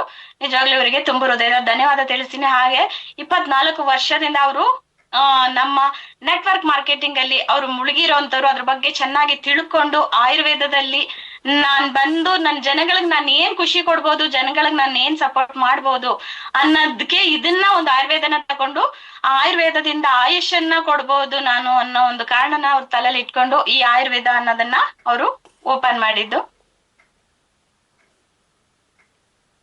ಇದು ನಮ್ಮ ಕಂಪನಿ, ಚಿಕ್ಕಮಂಗ್ಳೂರ್ನಲ್ಲಿ ಇರುವಂತ ಕಂಪನಿ. ಎಷ್ಟು ಚೆನ್ನಾಗಿದೆ ಅಲ್ವಾ? ಸೇಮ್ ಇದ್ರಲ್ಲಿ ಹೇಗಿದ್ಯೋ ಹಾಗೆ ಕೂಡ ಇದೆ. ಯಾರೆಲ್ಲ ನೋಡಿದ್ರೆ ಅವ್ರು ಗ್ರೇಟ್, ಯಾರೆಲ್ಲ ನೋಡಿಲ್ಲ ಅವರೆಲ್ಲ ಹೋಗಿ ನಮ್ಮ ಕಂಪನಿನ ಒಮ್ಮೆ ನೋಡಿ ಬರ್ಬೋದು.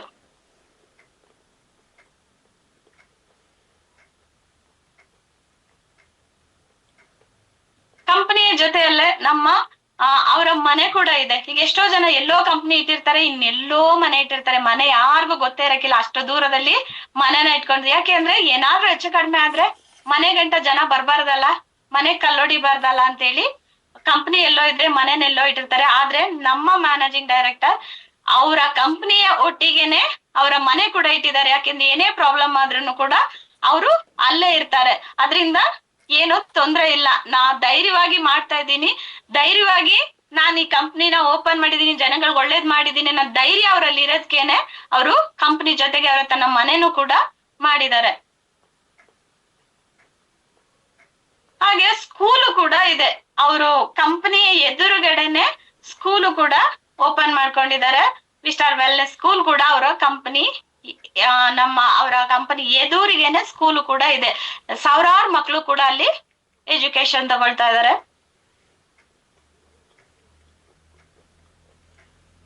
ಹಾಗೆ ನಮ್ಮ ಕಂಪನಿಯ ಉದ್ಘಾಟನೆಗೆ ಸಿ.ಟಿ. ರವಿ ಅವರು ಕೂಡ ಬಂದಿದ್ರು.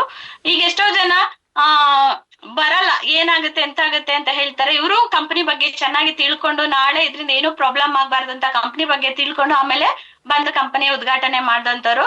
ಹಾಗೆ ನಮ್ಮ ಅಂಬಾಸಿಡರ್, ನಮ್ಮ ಕಂಪನಿ ಅಂಬಾಸಿಡರ್ ಇವರು ಡಾಕ್ಟರ್ ಅನಿರುದ್ಧ್ ಸರ್. ಇವರು ಕೂಡ ಅವರು ಫಸ್ಟ್ ಹೋಗಿ ಹೇಳ್ದಾಗ ಅವ್ರು ಸಡನ್ ಬರ್ಲಿಲ್ಲ. ಯಾಕೆ ಅಂತಂದ್ರೆ ನಾನು ಜನಗಳಿಗೆ ಫೇಮಸ್ ಆಗಿರೋದು, ನಾಳೆ ಏನಾದ್ರು ಹೆಚ್ಚು ಕಡಿಮೆ ಆದ್ರೆ ಜನ ನನ್ನ ಬೈತಾರೆ ಅಂತ ಹೇಳಿ ಅವರು ಕೂಡ ಪ್ರಾಡಕ್ಟ್ ನ ತಗೊಂಡು ಯೂಸ್ ಮಾಡಿ ಆದ್ರೆ ಒಳ್ಳೆ ರಿಸಲ್ಟ್ ಬಂದ ಮೇಲೆ ಅವರು ನಮ್ಮ ಕಂಪನಿಗೆ ಬ್ರಾಂಡ್ ಅಂಬಾಸಿಡರ್ ಆದಂತವ್ರು.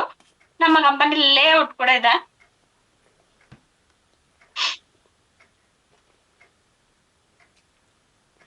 ಇದು ನಮ್ಮ ಕಂಪನಿಯ ಲೀಗಲ್ ಡಾಕ್ಯುಮೆಂಟ್ಸ್. ಪ್ರತಿಯೊಂದಕ್ಕೂ ಡಾಕ್ಯುಮೆಂಟ್ಸ್ ಬೇಕೇ ಬೇಕಲ್ವಾ?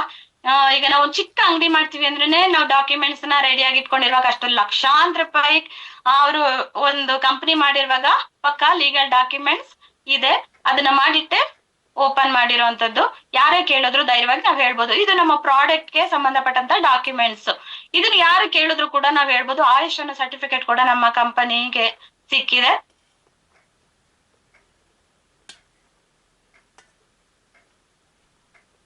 ನೋಡಿ, ಹಿಂದೆ ನಾವ್ ಎಷ್ಟು ದುಡ್ಡಿಂದ ಎಷ್ಟು ಜನ ನಾವು ಬದುಕಬಹುದಿತ್ತು ಅಂತ ಇದೆ. ಇದೊಂಥರ ಚೆನ್ನಾಗಿದೆ ನೋಡಿ.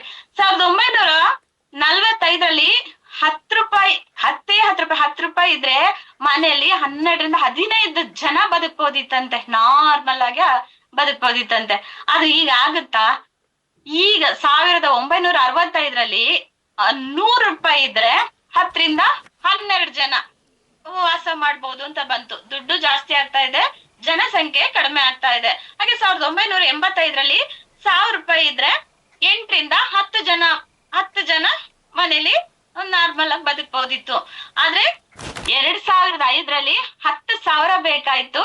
ಮನೆನ ಒಂದು ಚೂರು ಮೇಲೆ ತಗೊಂಡೋಗಿ 6ರಿಂದ 8 ಜನ. ಎಷ್ಟು ಜನಗಳು ಕಡಿಮೆ ಆಗ್ತಾ ಬಂದ್ರು ನೋಡಿ. ಆದ್ರೆ 2025 ಬಂದೋಯ್ತು. ಬಂದು ಈಗ 2026 ಬಂತು. ಈಗ ನಾವು 1 ಲಕ್ಷ ಇದ್ರೂ ಕೂಡ ನಮ್ಮ ಮನೆ ಮೇಂಟೈನ್ ಮಾಡಕ್ ಆಯ್ತಾ ಇಲ್ಲ. ಮಕ್ಳ ಎಜುಕೇಶನ್ ಇರ್ಬೋದು, ಒಂದು ಬಾಡಿಗೆ ಇರ್ಬೋದು, ಒಂದ್ ಏನೇ ಇದ್ರು ಮನೇಲಿ ತಿನ್ನೋದನ್ನ ರೇಷನ್ ಯಾವ್ದೇ ಇರ್ಬೋದು, ನಮ್ಗೆ ಯಾವ್ದಕ್ಕೂ ಸಾಲ್ತಾ ಇಲ್ಲ. ಮನೇಲಿ 10 ಜನ ದುಡಿದ್ರು ಕೂಡ ನಮ್ಗೆ ಬದುಕಕ್ಕ ಆಗ್ತಾ ಇಲ್ಲ. ಹೊಟ್ಟೆ ತುಂಬಾ ನಾವೊಂದು ತಿನ್ನಕ್ ಆಗ್ತಾ ಇಲ್ಲ. ಅಷ್ಟು ಒಂದಿದಾಗ್ತಾ ಇದೆ. ಇನ್ನು ಹೋಗ್ತಾ ಹೋಗ್ತಾ ಈಗ ನಮ್ಮ ಕಾಲಕ್ಕೆ ಓಕೆ, ನಮ್ಮ ಮಕ್ಳ ಕಾಲಕ್ಕೆ ಅದ್ ಹೇಗಾಗ್ಬೋದು ಯೋಚನೆ ಮಾಡಿ.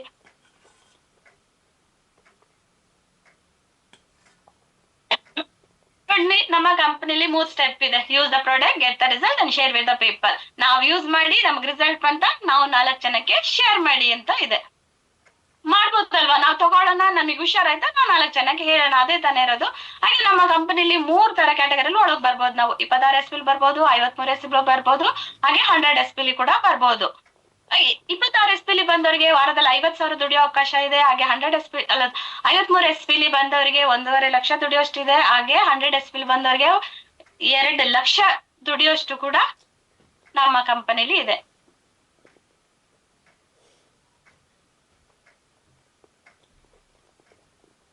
ಈಗ ನೋಡಿ, ನಾನ್ ಫಸ್ಟ್ ಹೇಳ್ದೆ ನಾನು ಈ ಕಂಪನಿಗೆ ಹೇಗ್ ಬಂದೆ ಅನ್ನೋದಕ್ಕೆ ನನ್ನ ಉದಾಹರಣೆ ನಾನು ಹೇಳ್ತೀನಿ. ಯಾಕೆ ಅಂತಂದ್ರೆ ನನಗೆ ಕಂಪನಿಗೆ ಕೊಡ್ಸಿದ್ರು, ನನಗೆ ಪ್ರಾಡಕ್ಟ್ ಹೇಳಿದ್ರು, ನಿಮಗೆ ಕಿಡ್ನಿ ಸ್ಟೋನ್ ಬೇಕಲ್ವಾ, ನೀವು ಪ್ರಾಡಕ್ಟ್ ನ ತಗೊಳ್ಳಿ ಅಂತ ಹೇಳಿ.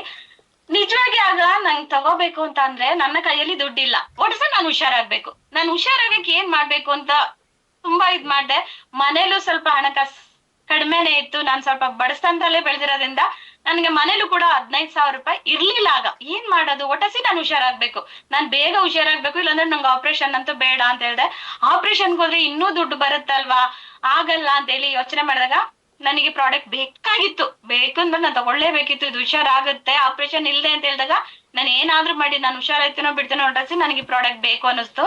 ನಾನು ಏನ್ ಮಾಡ್ದೆ ಅಂದ್ರೆ ನನ್ನ ಮನೇಲಿ ನನ್ನ ಹಸ್ಬೆಂಡ್ ಒಂದು ಉಂಗುರ ಇತ್ತು, ಅದನ್ನ ತಗೊಂಡೋಗಿ ನಾನು ಅಡವಿಟ್ಟೆ. ನಾನು ಇರೋದನ್ನ ಹೇಳ್ತಾ ಇದೀನಿ, ಅಡವಿಟ್ಟು ತಗೊಂಡ್ ಬಂದು ನಾನು ಈ ಪ್ರಾಡಕ್ಟ್ ನ ತಗೊಂಡೆ. ಮನೇಲಿ ಅಮ್ಮ ಚೆನ್ನಾಗ್ ಬೈದ್ರು, ಇದ್ದಿದ್ದು ಅದೊಂದು, ಅದನ್ನು ನುಂಗ್ ನೀರ್ ಕುಡ್ದ್ಬಿಟ್ಯಾ, ಅದನ್ನ ಇಟ್ಬಿಟ್ಟೆ ತಗೋಬೇಕಿತ್ತ, ಹೋಗ್ಲಿ ಬಿಡು ನೀನು ಹುಷಾರಾಯ್ತಲ್ಲ ಅಷ್ಟೇ ಒಳ್ಳೇದು ಅಂತ ತಗೊಳ್ಳೋಣ ಬಿಡು ಅಂದ್ರು. ಆದ್ರೂ ನಂಗೆ ಆ ರಿಂಗು ಬೇಕು, ನಾನು ಹುಷಾರಾಗ್ಬೇಕು, ದುಡ್ಡು ಬೇಕು, ಏನ್ ಮಾಡೋದಂತ ಯೋಚನೆ ಮಾಡಿದೆ. ಆಗ ನನ್ಗೆ ಇದ್ ಹೇಳಿದ್ರಲ್ಲ, ಇದನ್ನ ತಗೊಂಡು ನಿನ್ಗೆ ಹುಷಾರಾಯ್ತಾ, ನೀನ್ 4 ಜನಕ್ಕೆ ಹೇಳಿದ್ರೆ ನಿನಗೆ ದುಡ್ಡು ಇದ್ರಲ್ಲಿ ಬರುತ್ತೆ ಅಂದಿದ್ರು. ನಂಗೆ ಗೊತ್ತಿಲ್ಲ. ಆಗ ಸರಿ ಆಗ್ಲಿ ಅಂತ 15,000 ತಗೊಂಡೋಗಿ ಒಂದ್ ರಿಂಗ್ನ ಅಡವಿಟ್ಟೆ, ಆ ದುಡ್ಡನ್ನ ತಗೊಂಡ್ಬಂದೆ, ಪ್ರಾಡಕ್ಟ್ ನ ತಗೊಂಡೆ. 1 ತಿಂಗಳು ತಗೊಂಡೆ. ಯಾವಾಗ ನನಗೆ 12 ml ಇದು 7 ml ಬಂತು, ನಂಗೆ ನಿಜವಾಗಿ ಧೈರ್ಯ ಬಂತು. ಆಗ ನಾನು ಏನ್ ಮಾಡ್ದೆ ಅಂದ್ರೆ ಕೇಳ್ದೆ, ಮೇಡಮ್ ನ ಕೇಳ್ದೆ, ಈಗ ನಾನು ಇದ್ರಲ್ಲಿ ವರ್ಕ್ ಮಾಡ್ಬೇಕು, ನಾನು ಏನ್ ಮಾಡ್ಬೇಕು ಅನ್ನೋದನ್ನ ಹೇಳಿ, ನನಗೆ ಇದ್ರ ಬಗ್ಗೆ ಗೊತ್ತಿಲ್ಲ, ನಾನು ಹೆಚ್ಚಿದಾಗ ಓದಿಲ್ಲ, ನನ್ಗೆ ಇದ್ರ ಬಗ್ಗೆ ಗೊತ್ತಿಲ್ಲ, ಅಷ್ಟು ಮಾತಾಡಕ್ಕೆ ನನ್ಗೆ ಬರಲ್ಲ ಅಂದೆ. ಆಗ ಅವ್ರು ಹೇಳಿದ್ರು, ನಿನ್ಗೆ ಫ್ರೆಂಡ್ಸ್ ಇರ್ಬೋದು, ಫ್ಯಾಮಿಲಿ ಇರ್ಬೋದು, ಅವ್ರನ್ಗೆ ನೀನು ತಗೊಬಂದು ನಮ್ ಮೀಟಿಂಗ್ ನಡೆಯುತ್ತೆ ಅಲ್ಲಿಗೆ ಕೂರ್ಸು ಅಂತ ಹೇಳಿದ್ರು. ನಾನೇನ್ ಮಾಡ್ದೆ, ಪ್ರಾಡಕ್ಟ್ ನೆಲ್ಲ ಎಲ್ಲರಿಗೂ ಕಣ್ಣಿಗೆ ಕಾಣಂಗೆ ಹಾಲಲ್ಲೇ ಮಡಗಿದ್ದೆ. ಎಲ್ಲರೂ ಬಂದವರೆಲ್ಲ ನೋಡೋರು, ಇದೇನು ಅಂತ ನನ್ನ ಫ್ರೆಂಡ್ಸ್ ಎಲ್ಲ ಕೇಳೋರು. ಆಗ ಹೇಳ್ದೆ, ನಾನು ಇದನ್ನ ತಗೊಂಡೆ, ಇದು ತಗೊಂಡ್ಮೇಲೆ ನನ್ ಕಿಡ್ನಿ ಸ್ಟೋನ್ ಹುಷಾರಾಯ್ತು ಅಂತ ಎಲ್ಲರಿಗೂ ಹೇಳ್ದೆ. ಅವ್ರಿಗೆ ಈ ತರ ದುಡ್ಡು ಬರುತ್ತೆ ಅಂತ ಹೇಳಿದಾರೆ, ನೋಡೋಣ ನಾನು ಇದು ತಗೊಂಡಿದ್ದೀನಿ ಅಂತ ಹೇಳ್ದೆ. ಆಗ ಏನ್ ಮಾಡ್ದೆ, ಅವ್ರಗಳನ್ನ ನಮ್ಗೆ ಕುಶಾಲನಗರದಲ್ಲಿ ಮೀಟಿಂಗ್ ಇರ್ಲಿಲ್ಲ, ಆಗ ಪಿರಿಯಾಪಟ್ಟಣದಲ್ಲಿ ಮೀಟಿಂಗ್ ನಡೀತಿತ್ತು. ಅಲ್ಲಿಗೆ ತಗೊಂಡೋಗಿ ನನ್ ಫ್ರೆಂಡ್ಸ್ ಇದ್ರು, ಅವ್ರನ್ನ ತಗೊಂಡೋಗಿ ಏನ್ ಮಾಡ್ದೆ, ಅಲ್ಲಿ ಕೂರಿಸ್ದೆ. ಯಾಕೆಂದ್ರೆ ನಂಗೆ ಹೇಳಕ್ ಬರಲ್ವಲ್ಲ, ನಂಗೆ ಗೊತ್ತಿಲ್ಲ. ಬನ್ನಿ ಅಲ್ಲಿ ಮೀಟಿಂಗ್ ನಡೆಯುತ್ತೆ, ಅಲ್ಲಿ ಏನ್ ಹೇಳ್ತಾರೆ ಇದ್ರ ಬಗ್ಗೆ ಅದನ್ನ ತಿಳ್ಕೊಳ್ಳೋಣ ಬನ್ನಿ ಅಂತ ಕರ್ಕೊಂಡೋಗಿ ಕೂರಿಸ್ದೆ. ಅಲ್ಲಿ ಪ್ರಿಯಾ ಮೇಡಮ್ ಮಾತಾಡಿದ್ರು, ಇದ್ರ ಬಗ್ಗೆ ಚೆನ್ನಾಗಿ ಹೇಳಿದ್ರು. ಹೆಲ್ತ್ ಪ್ರಾಡಕ್ಟ್, ನಮ್ಮ ಹೆಲ್ತ್ ಎಲ್ಲರಿಗೂ ಬೇಕಾಗಿರೋದು ಫಸ್ಟ್ ಹೆಲ್ತ್ ಚೆನ್ನಾಗಿದ್ರೆ ನಾವು ದುಡ್ಡನ್ನ ಲಕ್ಷಾಂತರ ರೂಪಾಯಿ ನಾವು ಚೆನ್ನಾಗಿದ್ರೆ ದುಡಿಬಹುದು, ಚೆನ್ನಾಗಿಲ್ಲ ಅಂದ್ರೆ ಎಲ್ಲಿಂದ ದುಡಿಯಕ್ಕಾಗತ್ತೆ ಅಂತ ಹೇಳ್ಬಿಟ್ಟು ಎಲ್ಲರಿಗೂ ಹೆಲ್ತ್ ಪ್ರಾಬ್ಲಮ್ ಮನೇಲೀಗ. ನಾವ್ ಚೆನ್ನಾಗಿದ್ದೀವಿ, ಓಕೆ, ಮನೇಲಿ ಅತ್ತೆ ಮಾವ ಇರ್ಬೋದು, ಬೇರೆಯವ್ರು ಇರ್ಬೋದು, ಎಲ್ಲರಿಗೂ ಹುಷಾರಿತ್ತಿಲ್ಲಲ್ಲ. ಹಂಗೆ ನನ್ ಫ್ರೆಂಡ್ಸ್ಗಳನ್ನ 3 ಜನನ ನಾನು ಇದ್ರಲ್ಲಿ ಜಾಯಿನ್ ಮಾಡ್ದೆ. ನನ್ಗೆ ಏನ್ ಅನ್ನಿಸ್ತು ಅಂತ ಹೇಳಿದ್ರಾಗ, ಪ್ರತಿಯೊಬ್ಬ ಮನುಷ್ಯನ್ಗೂ ದುಡ್ಡು ಅವಶ್ಯಕತೆ ಇದೆ ಅನ್ನೋದು ಅವಾಗ ಗೊತ್ತಾಯ್ತು. ಸರಿ ಅಂತೇಳಿ ನನ್ನ 3 ಜನ ಫ್ರೆಂಡ್ಸ್ ಗಳನ್ನ ನಾನು ಜಾಯಿನ್ ಮಾಡ್ದೆ. ಯಾಕಂದ್ರೆ ಅವ್ರ ಮನೇಲಿ ಅವ್ರ ಅತ್ತೆಗೆ ಮಂಡಿ ನೋವಿದೆ, ಅವ್ರ ಮಾವನಿಗೆ ಕ್ಯಾನ್ಸರ್ ಇತ್ತು, ಮತ್ತೆ ಅವ್ರದ್ದು ಇನ್ನೊಬ್ಬರ ಫ್ರೆಂಡ್ ಮನೆಗೆ ಅವ್ರ ಮಾವನಿಗೆ ಪೈಲ್ಸ್ ಇತ್ತು, ಈ ತರ ಅವ್ರ ಗಂಡನಿಗೆ ಕಾಲ್ ನೋವಿತ್ತು. ಈ ತರ ಎಲ್ಲಾ ಕಾಯಿಲೆ ಇದ್ದಿದ್ರಿಂದಾನೇ ನಂಗೆ ಗೊತ್ತಿತ್ತು ಅವ್ರ ಮನೆಗಳ ಪರಿಸ್ಥಿತಿ ಏನು ಅಂತ. ಆದ್ರೆ ನಾನ್ ಹೇಳಿದ್ರೆ ಯಾರು ನಂಬಲ್ವಲ್ಲ, ಅದಕ್ಕೆ ಏನ್ ಮಾಡಿದೆ, ಕರ್ಕೊಂಡೋಗಿ ಮೀಟಿಂಗ್ ಅಲ್ಲಿ ಕೂರಿಸ್ದೆ. 3 ಜನ ಜಾಯ್ನ್ ಆದ್ರು. ಆಗ 3 ಜನ ಅವ್ರು ಜಾಯ್ನ್ ಆಗಿದ್ಕೆ ನನಗೆ ಮೊದಲನೇ ವಾರದಲ್ಲೇ ನನಗೆ 2,500 ದುಡ್ಡು ಬಂತು. ನಂಗೆ ತುಂಬಾನೇ ಖುಷಿ ಆಯ್ತು. ನಾನು ಏನು ಮಾಡಿಲ್ಲ, ಅದ್ರಲ್ಲಿ 2,500 ಹೆಂಗ್ ಬಂತು ಅಂತ ಹೇಳಿ ಪುನಃ ಅವ್ರ ಕಡೆಯಿಂದಾನೇ ತೆಗಿಸ್ದೆ. ಪುನಃ ಅವ್ರ ಕಡೆಯಿಂದ ಮುಂದಿನವರನ್ನು ಕರ್ಕೊಂಡೋಗಿ ಕೂರಿಸ್ದಾಗ ಅಲ್ಲಿಂದ ಶುರುವಾಯ್ತು ನನ್ನಿದು ಲಕ್ಕಿ ಚೇಂಜ್ ಆಗೋಯ್ತು. ಫಸ್ಟ್ ನಾನು 2,500 ಬಂತು, ಅವ್ರು ಎಲ್ಲರೂ 3 ಜನ ಜಾಯಿನ್ ಆಗಿಸ್ಬಿಟ್ಟೆ. ಆಗ ಅವ್ರಿಗೆ 2,500 ಬರೋದ್ರಲ್ಲಿ ನಂಗೆ 7,500 ಬಂತು. ಆದ್ರೆ ನಂಗೆ 2,500 10,000 ಆಯ್ತು. ಇನ್ನು ಬೇಕಲ್ಲ, ಇನ್ನು 5,000 ನಾನು ರಿಂಗ್ ಬಿಡಿಸ್ಕೊಳಕ್ ಬೇಕಲ್ಲ, ಏನ್ ಮಾಡೋದು ಅಂತ ಹೇಳ್ಬಿಟ್ಟು ನಾನು ಮತ್ತೆ ಅವರಿಂದ ತೆಗ್ದೆ. ನನಗೆ ನಿಜವಾಗ್ಲೂ 3ನೇ ರ್ಯಾಂಕ್ ದುಡ್ಡು ಬಂದಾಗ ಅದ್ರಲ್ಲಿ ಹೋಗಿ ನಾನು ಒಡವೆನ ಬಿಡಿಸ್ಕೊಂಡ್ ಬಂದೆ. ಹಾಗೆ ನಾನು 3ನೇ ರ್ಯಾಂಕ್ ದಾಟಿ 3ನೇ ರ್ಯಾಂಕ್ 15,000 ನನಗ್ ಬಂದಾಗ ನನಗೆ ನನ್ನ ಕಾಯಿಲೆನೂ ಹುಷಾರಾಯ್ತು, ನನ್ಗೆ ನನ್ ರಿಂಗು ವಾಪಸ್ ಬಂತು. ಆಗ ನನ್ಗೆ ಇಲ್ಲಿಂದ ನಾನು ಏನಾದ್ರೂ ಮಾಡ್ಲೇಬೇಕು ಈ ಕಂಪ್ನಿಲಿ, ನಾನು ಇದ್ರಲ್ಲಿ ಕೆಲಸ ಮಾಡ್ತೀನಿ ಅಂತೇಳಿ ಆಗ ಮನ್ಸಿಟ್ಟು ನಾನು ಇಲ್ಲಿಂದ ಕೆಲಸ ಮಾಡಕ್ ಶುರು ಮಾಡ್ದೆ. ನನಗೆ ಅಲ್ಲಿಂದ ಶುರು ಆಯ್ತು. ಬೋನಸ್ ಅಲ್ಲಿ ಆಗ 4ನೇ ರ್ಯಾಂಕ್ ಬಂದೆ. 4ನೇ ರ್ಯಾಂಕ್ ಬಂದಾಗ ಇನ್ಸೆಂಟಿವ್ 12,000 ಬಂತು, ಬೋನಸ್ ಬಂದು 20,000 ಬಂತು. ಟೋಟಲ್ ನನ್ಗೆ 32,000 ದುಡ್ಡು ಬಂತು. ಅಲ್ಲಿಂದ ನಾನ್ ಮನೆಗಳಿಗೆ ಒಂದೊಂದು ವಸ್ತುಗಳನ್ನ ತೆಗಿತಾ ಬಂದೆ. ಮಿಕ್ಸಿ ತಗೊಂಡೆ, ಮತ್ತೆ ಮನೆಗೆ ಬೇಕಾಗಿರುವಂತ ಚಿಕ್ಕ ಪುಟ್ಟದ್ದು ಸಾಮಾನುಗಳನ್ನ ತಗೊಂಡೆ, ಮತ್ತೆ ಗ್ಯಾಸ್ ಸ್ಟವ್ ಚೇಂಜ್ ಮಾಡ್ದೆ. ಈ ತರ ನಾನ್ ತೆಗಿತಾ ಬಂದೆ. ನನಗೆ 4ನೇ ರ್ಯಾಂಕ್ ಬಂದಾಗ ನಂಗೆ ತುಂಬಾನೇ ಖುಷಿ ಆಯ್ತು. ಹಾಗೆ ನಾನು 4ನೇ ರ್ಯಾಂಕ್ ಕಂಪ್ಲೀಟ್ ಆಗಿ 5ನೇ ರ್ಯಾಂಕ್ ಬಂದೆ. ಇನ್ಸೆಂಟಿವ್ ಅಲ್ಲಿ ಬಂದು 24,000, ಬೋನಸ್ ಅಲ್ಲಿ ಬಂದು 30,000. ನನಗೆ ಟೋಟಲ್ ಅದ್ರ ಜೊತೆ 15,000 ಕ್ಯಾಶ್ ಅವಾರ್ಡ್ ಅಂತ ಹೇಳಿ ಬಂತು. 69,000 ಆಯ್ತು ಟೋಟಲ್. ಇದ್ರಲ್ಲಿ ನಾನು ನಿಜವಾಗಿ ಮನೆಗೆ ಒಂದ್ ವಸ್ತುಗಳು ನಾನು ಅಲ್ಲಿಂದ ಶುರು ಮಾಡಿ ಪ್ರತಿಯೊಂದನ್ನು ನಾನು ಬಂದ್ ದುಡ್ಡನ್ನ ನಾನು ಹಾಳು ಮಾಡ್ಲಿಲ್ಲ. ಯಾಕೆ ಅಂತಂದ್ರೆ ನಾನ್ ನಂದೇ ಆದ ಒಂದು ಪಾರ್ಲರ್ ಅಲ್ಲಿ ದುಡಿತಾ ಇದ್ದೆ. ಆ ದುಡಿಯೋದ್ರ ಜೊತೆಗೆ ನನಗೆ ಇದು ಎಕ್ಸ್ಟ್ರಾ ಇನ್ಕಮ್ ಅಂತ ಬರ್ತಾ ಇತ್ತು. ನಾನು ಅಷ್ಟೇನ್ ತಲೆ ಓಡಿಸಿ ಕೆಲಸ ಮಾಡ್ತಿರ್ಲಿಲ್ಲ. ಈ ನನ್ನ ಪಾರ್ಲರ್ ಜೊತೆಗೆ ಇದು ಇರ್ಲಿ ಅಂತ ತಿಳ್ಕೊಂಡು ನಾನು ಕೆಲಸ ಮಾಡಕ್ ಶುರು ಮಾಡಿದೆ. ಅದ್ರ ಜೊತೆಗೆ ನನಗೆ ಇದು ದುಡ್ಡು ನನಗೆ ಬರ್ತಾ ಇರುವಾಗ ನಾನು ಈ ದುಡ್ಡನ್ನ ಖರ್ಚೇ ಮಾಡ್ತಾ ಇರ್ಲಿಲ್ಲ. ಈ ದುಡ್ಡಲ್ಲಿ ನನ್ನ V-Star ಅಲ್ಲಿ ನಾನು ಇದ್ದೀನಿ, ಇದ್ರಿಂದ ನಾನು ಏನಾದ್ರು ಒಂದ್ ಸಂಪಾದನೆ ಮಾಡ್ದೆ ಅಂತ ಕೇಳ್ದವ್ರು ನಾನು ಹೇಳ್ಬೋದು ಅನ್ನೋದಕ್ಕೆ ಇದ್ರಿಂದನೇ ನನ್ ಮನೆಗೆ ಏನೇನ್ ಬೇಕೋ ಅದನ್ನೆಲ್ಲ ನಾನು ಮಾಡ್ಕೊಂಡ್ ಬಂದೆ. 5ನೇ ರ್ಯಾಂಕ್ ನಾನು ಕಂಪ್ಲೀಟ್ ಆದೆ. ಹಾಗೆ 6ನೇ ರ್ಯಾಂಕ್ ಕೋರ್ ಲೀಡರ್. 6ನೇ ರ್ಯಾಂಕ್ ಬಂದಾಗ ನನಗೆ ಇನ್ಸೆಂಟಿವ್ ಅಂತ ಹೇಳಿ 60,000, ಬೋನಸ್ ಅಂತ ಹೇಳಿ 1,50,000. ನನಗೆ ಟೋಟಲ್ ಅಮೌಂಟ್ 2,10,000. ನಾನ್ ನಿಜವಾಗಿ ನಾನು ಒಂದ್ 6 ತಿಂಗಳು ನಾನು ಮೊಬೈಲ್ ನೋಡೋದು ಮಡ್ಗದು ಫೋನ್ ಪೇಲಿ ದುಡ್ಡನ್ನ. ಯಾಕಂದ್ರೆ ಅಷ್ಟು ದುಡ್ಡು ನಾನು ಒಂದ್ಸಲ ಕೂಡಿ ಇಟ್ಟಿದ್ದೇ ಇಲ್ಲ. ನನ್ ದುಡ್ಡು ಬರ್ತಾ ಇತ್ತು, ನಾನು ದಿನಾ ದುಡ್ಡನ್ನ ನೋಡ್ತಾ ಇದ್ದೆ ನನ್ನ ಪಾರ್ಲರ್ ಅಲ್ಲಿ. ಆದ್ರೆ ಬರೋ ದುಡ್ಡು ನನ್ ಬಾಡಿಗೆಗಿರ್ಬೋದು, ಅಲ್ಲಿದ್ದು ಖರ್ಚು ವೆಚ್ಚಗಳಿರ್ಬೋದು, ಪಾರ್ಲರ್ ಐಟಮ್ಸ್ ಅದಕ್ಕೆ ಆಗ್ತಾ ಇತ್ತು.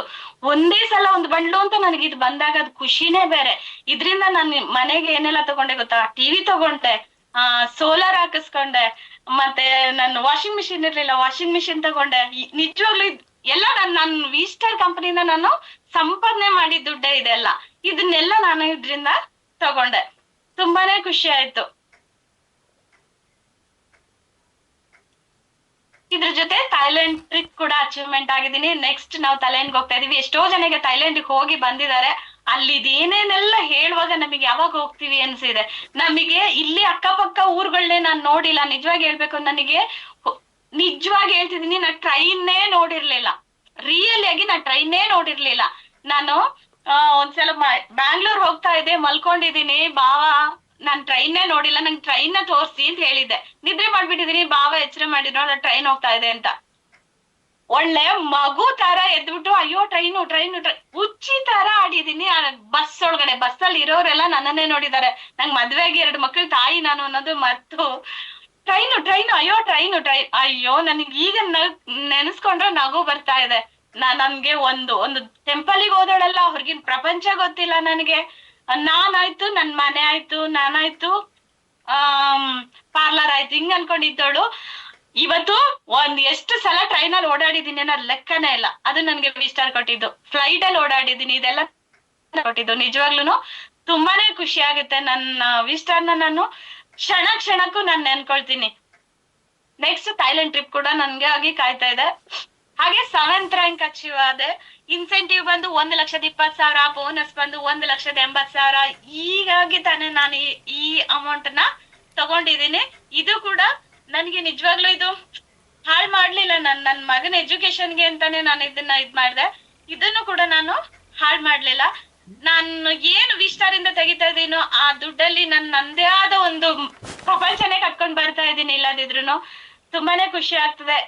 ಇದಕ್ಕೆಲ್ಲ ಕಾರಣ ನಿಜವಾಗ್ಲೂ ಯಾರು ಅನ್ನೋರು ನನಗೆ ಗೊತ್ತಿದ್ದಾರೆ. ಅವ್ರಿಗೆ ನಾನು ಹೃದಯಪೂರ್ವಕವಾಗಿ ಧನ್ಯವಾದ ತಿಳಿಸ್ತೀನಿ. ಯಾಕೆಂದ್ರೆ ನನ್ ಜೊತೆಗೆ ಸಪೋರ್ಟ್ ಮಾಡ್ದಂತವ್ರು.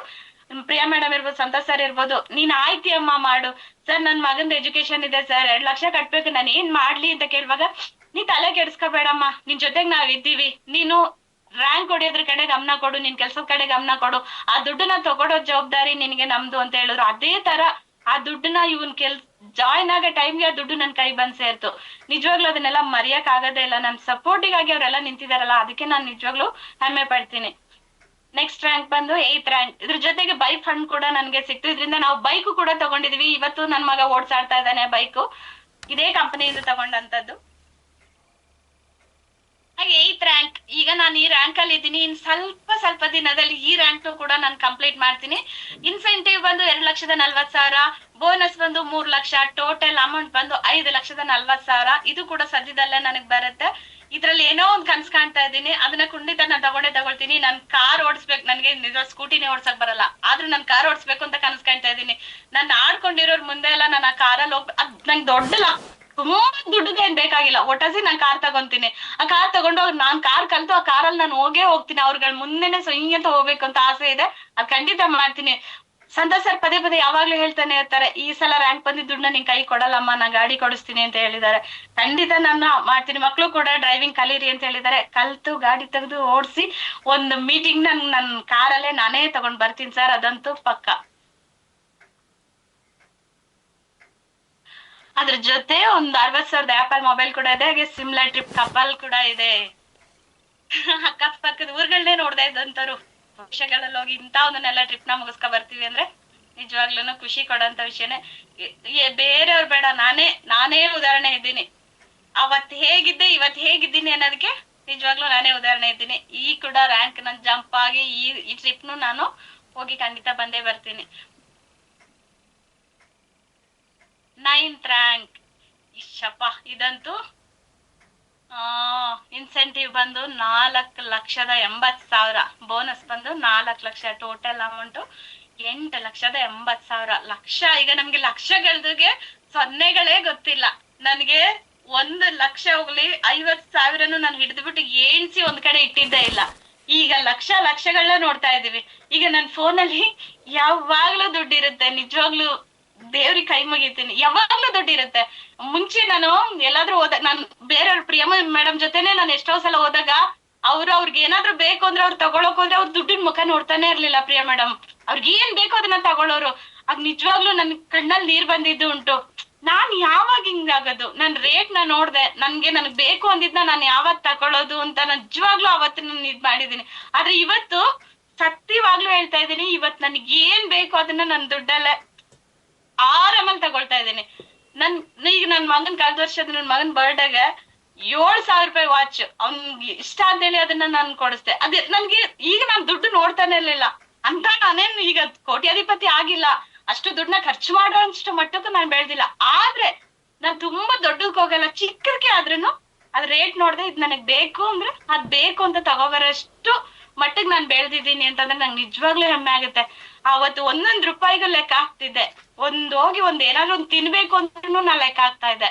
ದೇವ್ರೆ ಇದನ್ನ ತಗೊಂಡ್ಬಿಟ್ರೆ ಇದಕ್ ಆಗೋದಿಲ್ಲಲ್ಲ, ಮಕ್ಕಳನ್ನ ನಾನ್ ಸಾಕ್ಬೇಕು, ನಾ ಓದಿಸ್ಬೇಕು, ಅವ್ರ ಎಜುಕೇಶನ್ ಮಾಡ್ಬೇಕು, ಬೇಡ ಇದು ಅಂತ ನಾನು ಎಷ್ಟೋ ದಿನ ವಾಪಸ್ ಬಂದಿದ್ದು ಉಂಟು. ಆದ್ರೆ ಇವತ್ ನನ್ಗೆ ಏನ್ ಬೇಕು ಅನ್ನೋದನ್ನೆಲ್ಲ ನನ್ ಕೈಯಾರೆ ನಾನ್ ದುಡ್ದಿದ್ ದುಡ್ಡಲ್ಲಿ ಹೋಗಿ ನಾನ್ ತಗೋಬರ್ತಾ ಇದೀನಿ. ಅದಕ್ಕೆಲ್ಲ ಕಾರಣ ನಮ್ಮ ಕಂಪನಿ. ಇದ್ರ ಜೊತೆ ದುಬೈ ಟ್ರಿಪ್ ಜೊತೆಗೆ 4 ಲಕ್ಷದ ಕಾರ್ ಫಂಡ್ ಕೂಡ ನಮ್ಮ ಕಂಪನಿಯಿಂದ ನಮಗೆ ಸಿಗ್ತಾ ಇದೆ.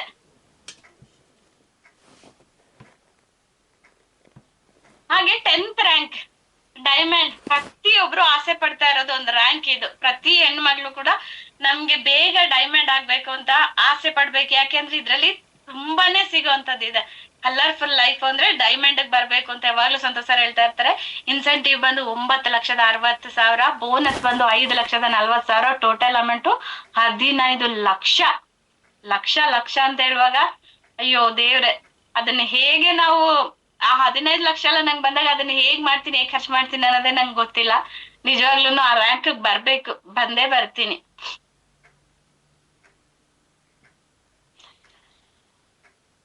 ಅದರ ಜೊತೆಗೆ ಟ್ರಿಪ್ ಕಾರ್ ಫಂಡ್ 6 ಲಕ್ಷ, ಅದ್ರ ಜೊತೆಗೆ ಮಲೇಷಿಯಾ ಟ್ರಿಪ್ ಸೂಪರ್. ನಿಜವಾಗಿ ಇದ್ರಲ್ಲೆಲ್ಲ ಆಲ್ರೆಡಿ ಹೋಗಿ ಬಂದಿರೋರು ಕೂಡ ನಮ್ ಸರ್ಗಳು ಮೇಡಮ್ ಇದ್ದಾರೆ. ಈಗ ಇನ್ನೇನು ಸದ್ಯದಲ್ಲ ನಮ್ಮ ಪ್ರಿಯಾ ಮೇಡಮ್ ಕೂಡ ಈ ರ್ಯಾಂಕ್ ನ ಜಂಪ್ ಆಗಿ ಮಲೇಷಿಯಾ ಟ್ರಿಪ್ ಹೋಗಿ ಬರ್ಲಿಕ್ಕೆ ರೆಡಿ ಇದ್ದಾರೆ. ಪ್ರತಿಯೊಬ್ರು ಟ್ರಿಪ್ ಅಂತ ಬಂದಾಗ ಹೋಗಿ ಬರೋಣ, ಇದನ್ನಾದ್ರೂ ನೋಡಿ ನಾವು ಹೋಗಿ ಬರ್ಬೇಕು ಅಂತ ಆಸೆ ಪಡ್ಬೇಕು.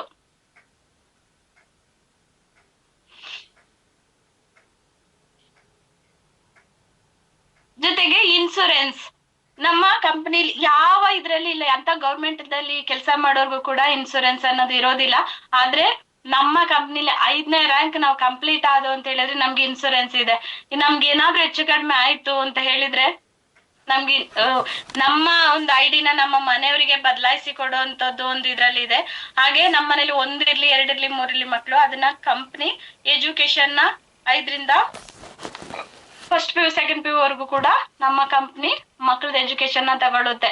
ಈಗ ನಮ್ಮ ಮನೇಲಿ ನಮ್ಗೆ ಏನಾದ್ರೂ ಆಯ್ತು ಅಂದ್ರೆ ನಮ್ಮ ಮನೆಯವರೇ ಬಂದು ನಮ್ ಸಪೋರ್ಟಿಗೆ ನಿಲ್ಲಲ್ಲ. ನಾವ್ ಇದ್ದೀವಿ ನೋಡ್ಕೊಳ್ತೀವಿ ಅನ್ನೋರು ಯಾರು ಇಲ್ಲ. ಯಾಕಂದ್ರೆ ಅದ್ನ ಅನುಭವಿಸಿರೋರಿಗೆ ಮಾತ್ರ ಗೊತ್ತಿರುತ್ತೆ.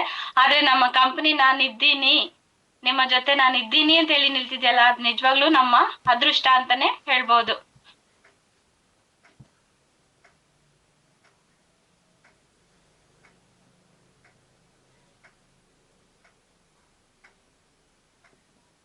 ಹಾಗೆ ನಮ್ಮ ಕಂಪನಿ ನಮ್ಮ ಡಾಕ್ಟರ್ ಅಪ್ಸರ್ ಹಿಂದೂಸ್ತಾನಿ ಸರ್ಜಿ ಅವರಿಗೆ ಹಲವಾರು ಅವಾರ್ಡ್ಸ್ ಗಳು ಸಿಕ್ಕಿದೆ.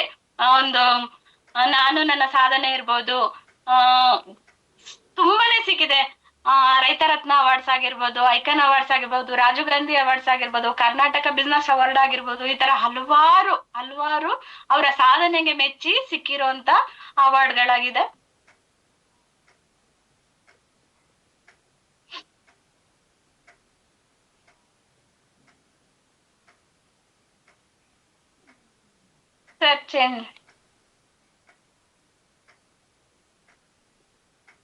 ವಿಜಯರತ್ನ ಅವಾರ್ಡ್ ಕೂಡ ಸಿಕ್ಕುಂಟು. ವಿಜಯವಾಣಿ ಅನ್ನೋ ಪ್ರತಿಯೊಂದು ತುಂಬಾನೇ ಅವಾರ್ಡ್ಗಳು ನಮ್ಮ MD ಅವರಿಗೆ ಸಿಕ್ಕಿದೆ. ಅವರ ಸಾಧನೆಯನ್ನ ಮೆಚ್ಚಿ 0 ಇಂದ ಹೀರೋ ಆದಂತ ವ್ಯಕ್ತಿ ಅಂತ ಹೇಳಿ ಹಲವಾರು ಅವಾರ್ಡ್ಗಳನ್ನ ಅವರು ಕೊಟ್ಟಿರೋ ಅಂತದ್ದು.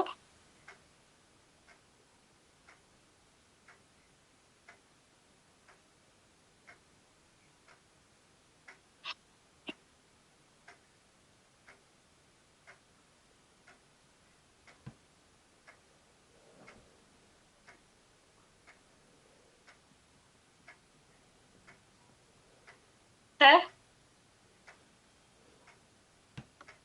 ಇದು ನಮ್ಮ ಕಂಪನಿಯ ಮ್ಯಾನುಫ್ಯಾಕ್ಚರ್ ಎಷ್ಟು ಚೆನ್ನಾಗಿದೆ ಅಲ್ಲ. ಇಷ್ಟೆಲ್ಲ ನಮಗೆ ಜೈಪುರ್ನಲ್ಲಿ ಇರುವಂತದ್ದು. ಈಗ ನಾವೇನಾದ್ರೂ ಒಂದು ಮಾಡುವಾಗ ಒಂದು ಶುದ್ಧವಾಗಿ ಮಾಡುವಂತದ್ದು ಇದು. ಯಾಕೆಂದ್ರೆ ಒಂದು ತಲೆ ಕೂದಲು ಬೀಳ್ಬಾರ್ದು, ಒಂದು ಎಂಜಿಲ್ ಹಾರಬಾರ್ದು ಅಂತ ಹೇಳಿ ಅಷ್ಟು ಒಂದು ಅಚ್ಚುಕಟ್ಟಾಗಿ ಬಾಯಿಗೆ ಒಂದು ಮಾಸ್ಕ್ ಹಾಕಿರ್ಬೋದು, ಹೇರ್ಗೆ ಇದಾಕಿರ್ಬೋದು, ಹಾಕಿ ಮಾಡಿ ನಮ್ಗೆ ಪ್ರಾಡಕ್ಟ್ ಗಳನ್ನ ಕೊಡ್ತಾ ಇರೋಂಥದ್ದು. ಇಷ್ಟು ಚೆನ್ನಾಗಿ ನಮ್ಗೆ ಮಾಡಿ ಕಳಿಸ್ತಾ ಇರೋ ಪ್ರಾಡಕ್ಟ್ ಇಲ್ಲಿ ನಾವು ತಗೊಂಡು ಕುಡ್ದ್ಬಿಟ್ರೆ, ಸತ್ತೋಗ್ಬಿಟ್ರೆ, ಹಂಗಾಗ್ಬಿಟ್ರೆ ಹಿಂಗಾಗ್ಬಿಟ್ರೆ ಅಂತೆಲ್ಲ ಹೇಳಿ ನಾವು ಅದನ್ನ ಇದ್ ಮಾಡ್ತೀವಿ. ಆದ್ರೆ ಅಷ್ಟು ನೀಟಾಗಿ ಪ್ರಾಡಕ್ಟ್ ನ ಒಂದು ಅಚ್ಚುಕಟ್ಟಿಂದ ಕಳಿಸ್ತಾ ಇದ್ದಾರೆ ನಮಗೆ.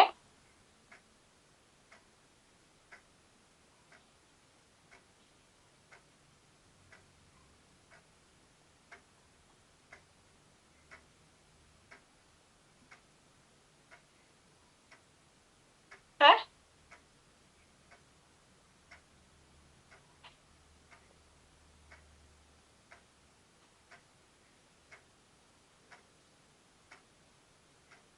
ನಮ್ಮಲ್ಲಿ ಯಾವುದೇ ಒಂದು ಪ್ರಾಡಕ್ಟ್ ನ ತಗೊಂಡ್ರು ನಮಗೆ ಏನು ಸೈಡ್ ಎಫೆಕ್ಟ್ ಇಲ್ಲ. ಪ್ರತಿಯೊಬ್ರು ಧೈರ್ಯವಾಗಿ ತಗೋಬಹುದು. ಆಯುರ್ವೇದ ಆದ್ರಿಂದ ನಮಗೆ ಏನು ಸೈಡ್ ಎಫೆಕ್ಟ್ ಆಗಲ್ಲ. Thank you sir. Thank you so much. ಇಷ್ಟು ಮಾತ್ರ ಅವಕಾಶ ಕೊಟ್ಟ ನಿಮ್ಮೆಲ್ಲರಿಗೂ ಧನ್ಯವಾದಗಳು. ಹಾಗೆ ನಮ್ಮ ಇನ್ನೊಂದು ಹೇಳ್ಬೇಕು, ಮತ್ತೆ ಈಗ ಯಾವುದೇ ಒಂದು ಟ್ರಿಪ್ಗಳನ್ನ ಬಿಟ್ರು ಕೂಡ ಯಾವ್ದಕ್ಕೂ ಯಾರು ಮಿಸ್ ಮಾಡ್ಕೊಳ್ದೇನೆ ಹೊರಡೋಣ. ಯಾಕೆಂದ್ರೆ ಈಗ ಟ್ರಿಪ್ಗಳು ಬಿಟ್ಟಿದ್ದಾರೆ. ಈಗ ನಿಜ ಹೇಳ್ನಲ್ವಾ, ನಾನೇ ಏನೋ ನೋಡಿದ್ರೆ ಈಗ ಡ್ಯಾಂಡಲಿ ಎಲ್ಲಿದೆ ಏನೋ ಅದ್ರ ಹೆಸರೇನ ಕೇಳಿರ್ಲಿಲ್ಲ. ನಂಗೆ ನಿಜವಾಗ್ಲೂ ಗೋವಾ ಹೋಗೇ ಇರ್ಲಿಲ್ಲ. ಇದು ಈಗ ಏನಾದ್ರು ಹೋಯ್ತು ಅಂತ 6-7ನೇ ಸಲ ನಾನು ಹೋಗ್ ಬಂದಂಗೆ. ಹಂಗಾಗಿ ಯಾವ್ದೇ ಟ್ರಿಪ್ಗಳನ್ನ ಬಿಟ್ರು ಯಾರು ಕೂಡ ಮಿಸ್ ಮಾಡ್ಕೋಬೇಡಿ. ಯಾಕೆಂದ್ರೆ ಡ್ಯಾಂಡಲಿಲಿ ತುಂಬಾ ಚೆನ್ನಾಗಿದೆ. ಈಗ ನಮ್ ತಂಗಿ ಮಗ ಒಂದು ಟ್ರಿಪ್ ಹೋಗಿ ಬಂದ, ಅವ್ನ್ ಕೂಡ ಹೇಳ್ತಾ ಇದ್ದ, ಮಮ್ಮಿ ತುಂಬಾನೇ ಚೆನ್ನಾಗಿದೆ ಮಮ್ಮಿ, ಟ್ರೆಕ್ಕಿಂಗ್ ಉಂಟಲ್ಲ ಅದು ತುಂಬಾನೇ ಚೆನ್ನಾಗಿದೆ, ಆ ಬೋಟಲ್ಲಿ ಹೋಗ್ತೀವಲ್ಲ ಅದೆಲ್ಲ ತುಂಬಾ ಚೆನ್ನಾಗುಂಟು ಅಂತ ಹೇಳ್ತಿದ್ದ. ಪ್ರತಿಯೊಬ್ರು ಹೋಗ್ ಬರೋಣ. ಯಾಕಂದ್ರೆ ನಾವ್ ಹೋಗೋದಲ್ದೇನೆ ನಮ್ಮ ಫ್ಯಾಮಿಲಿನೂ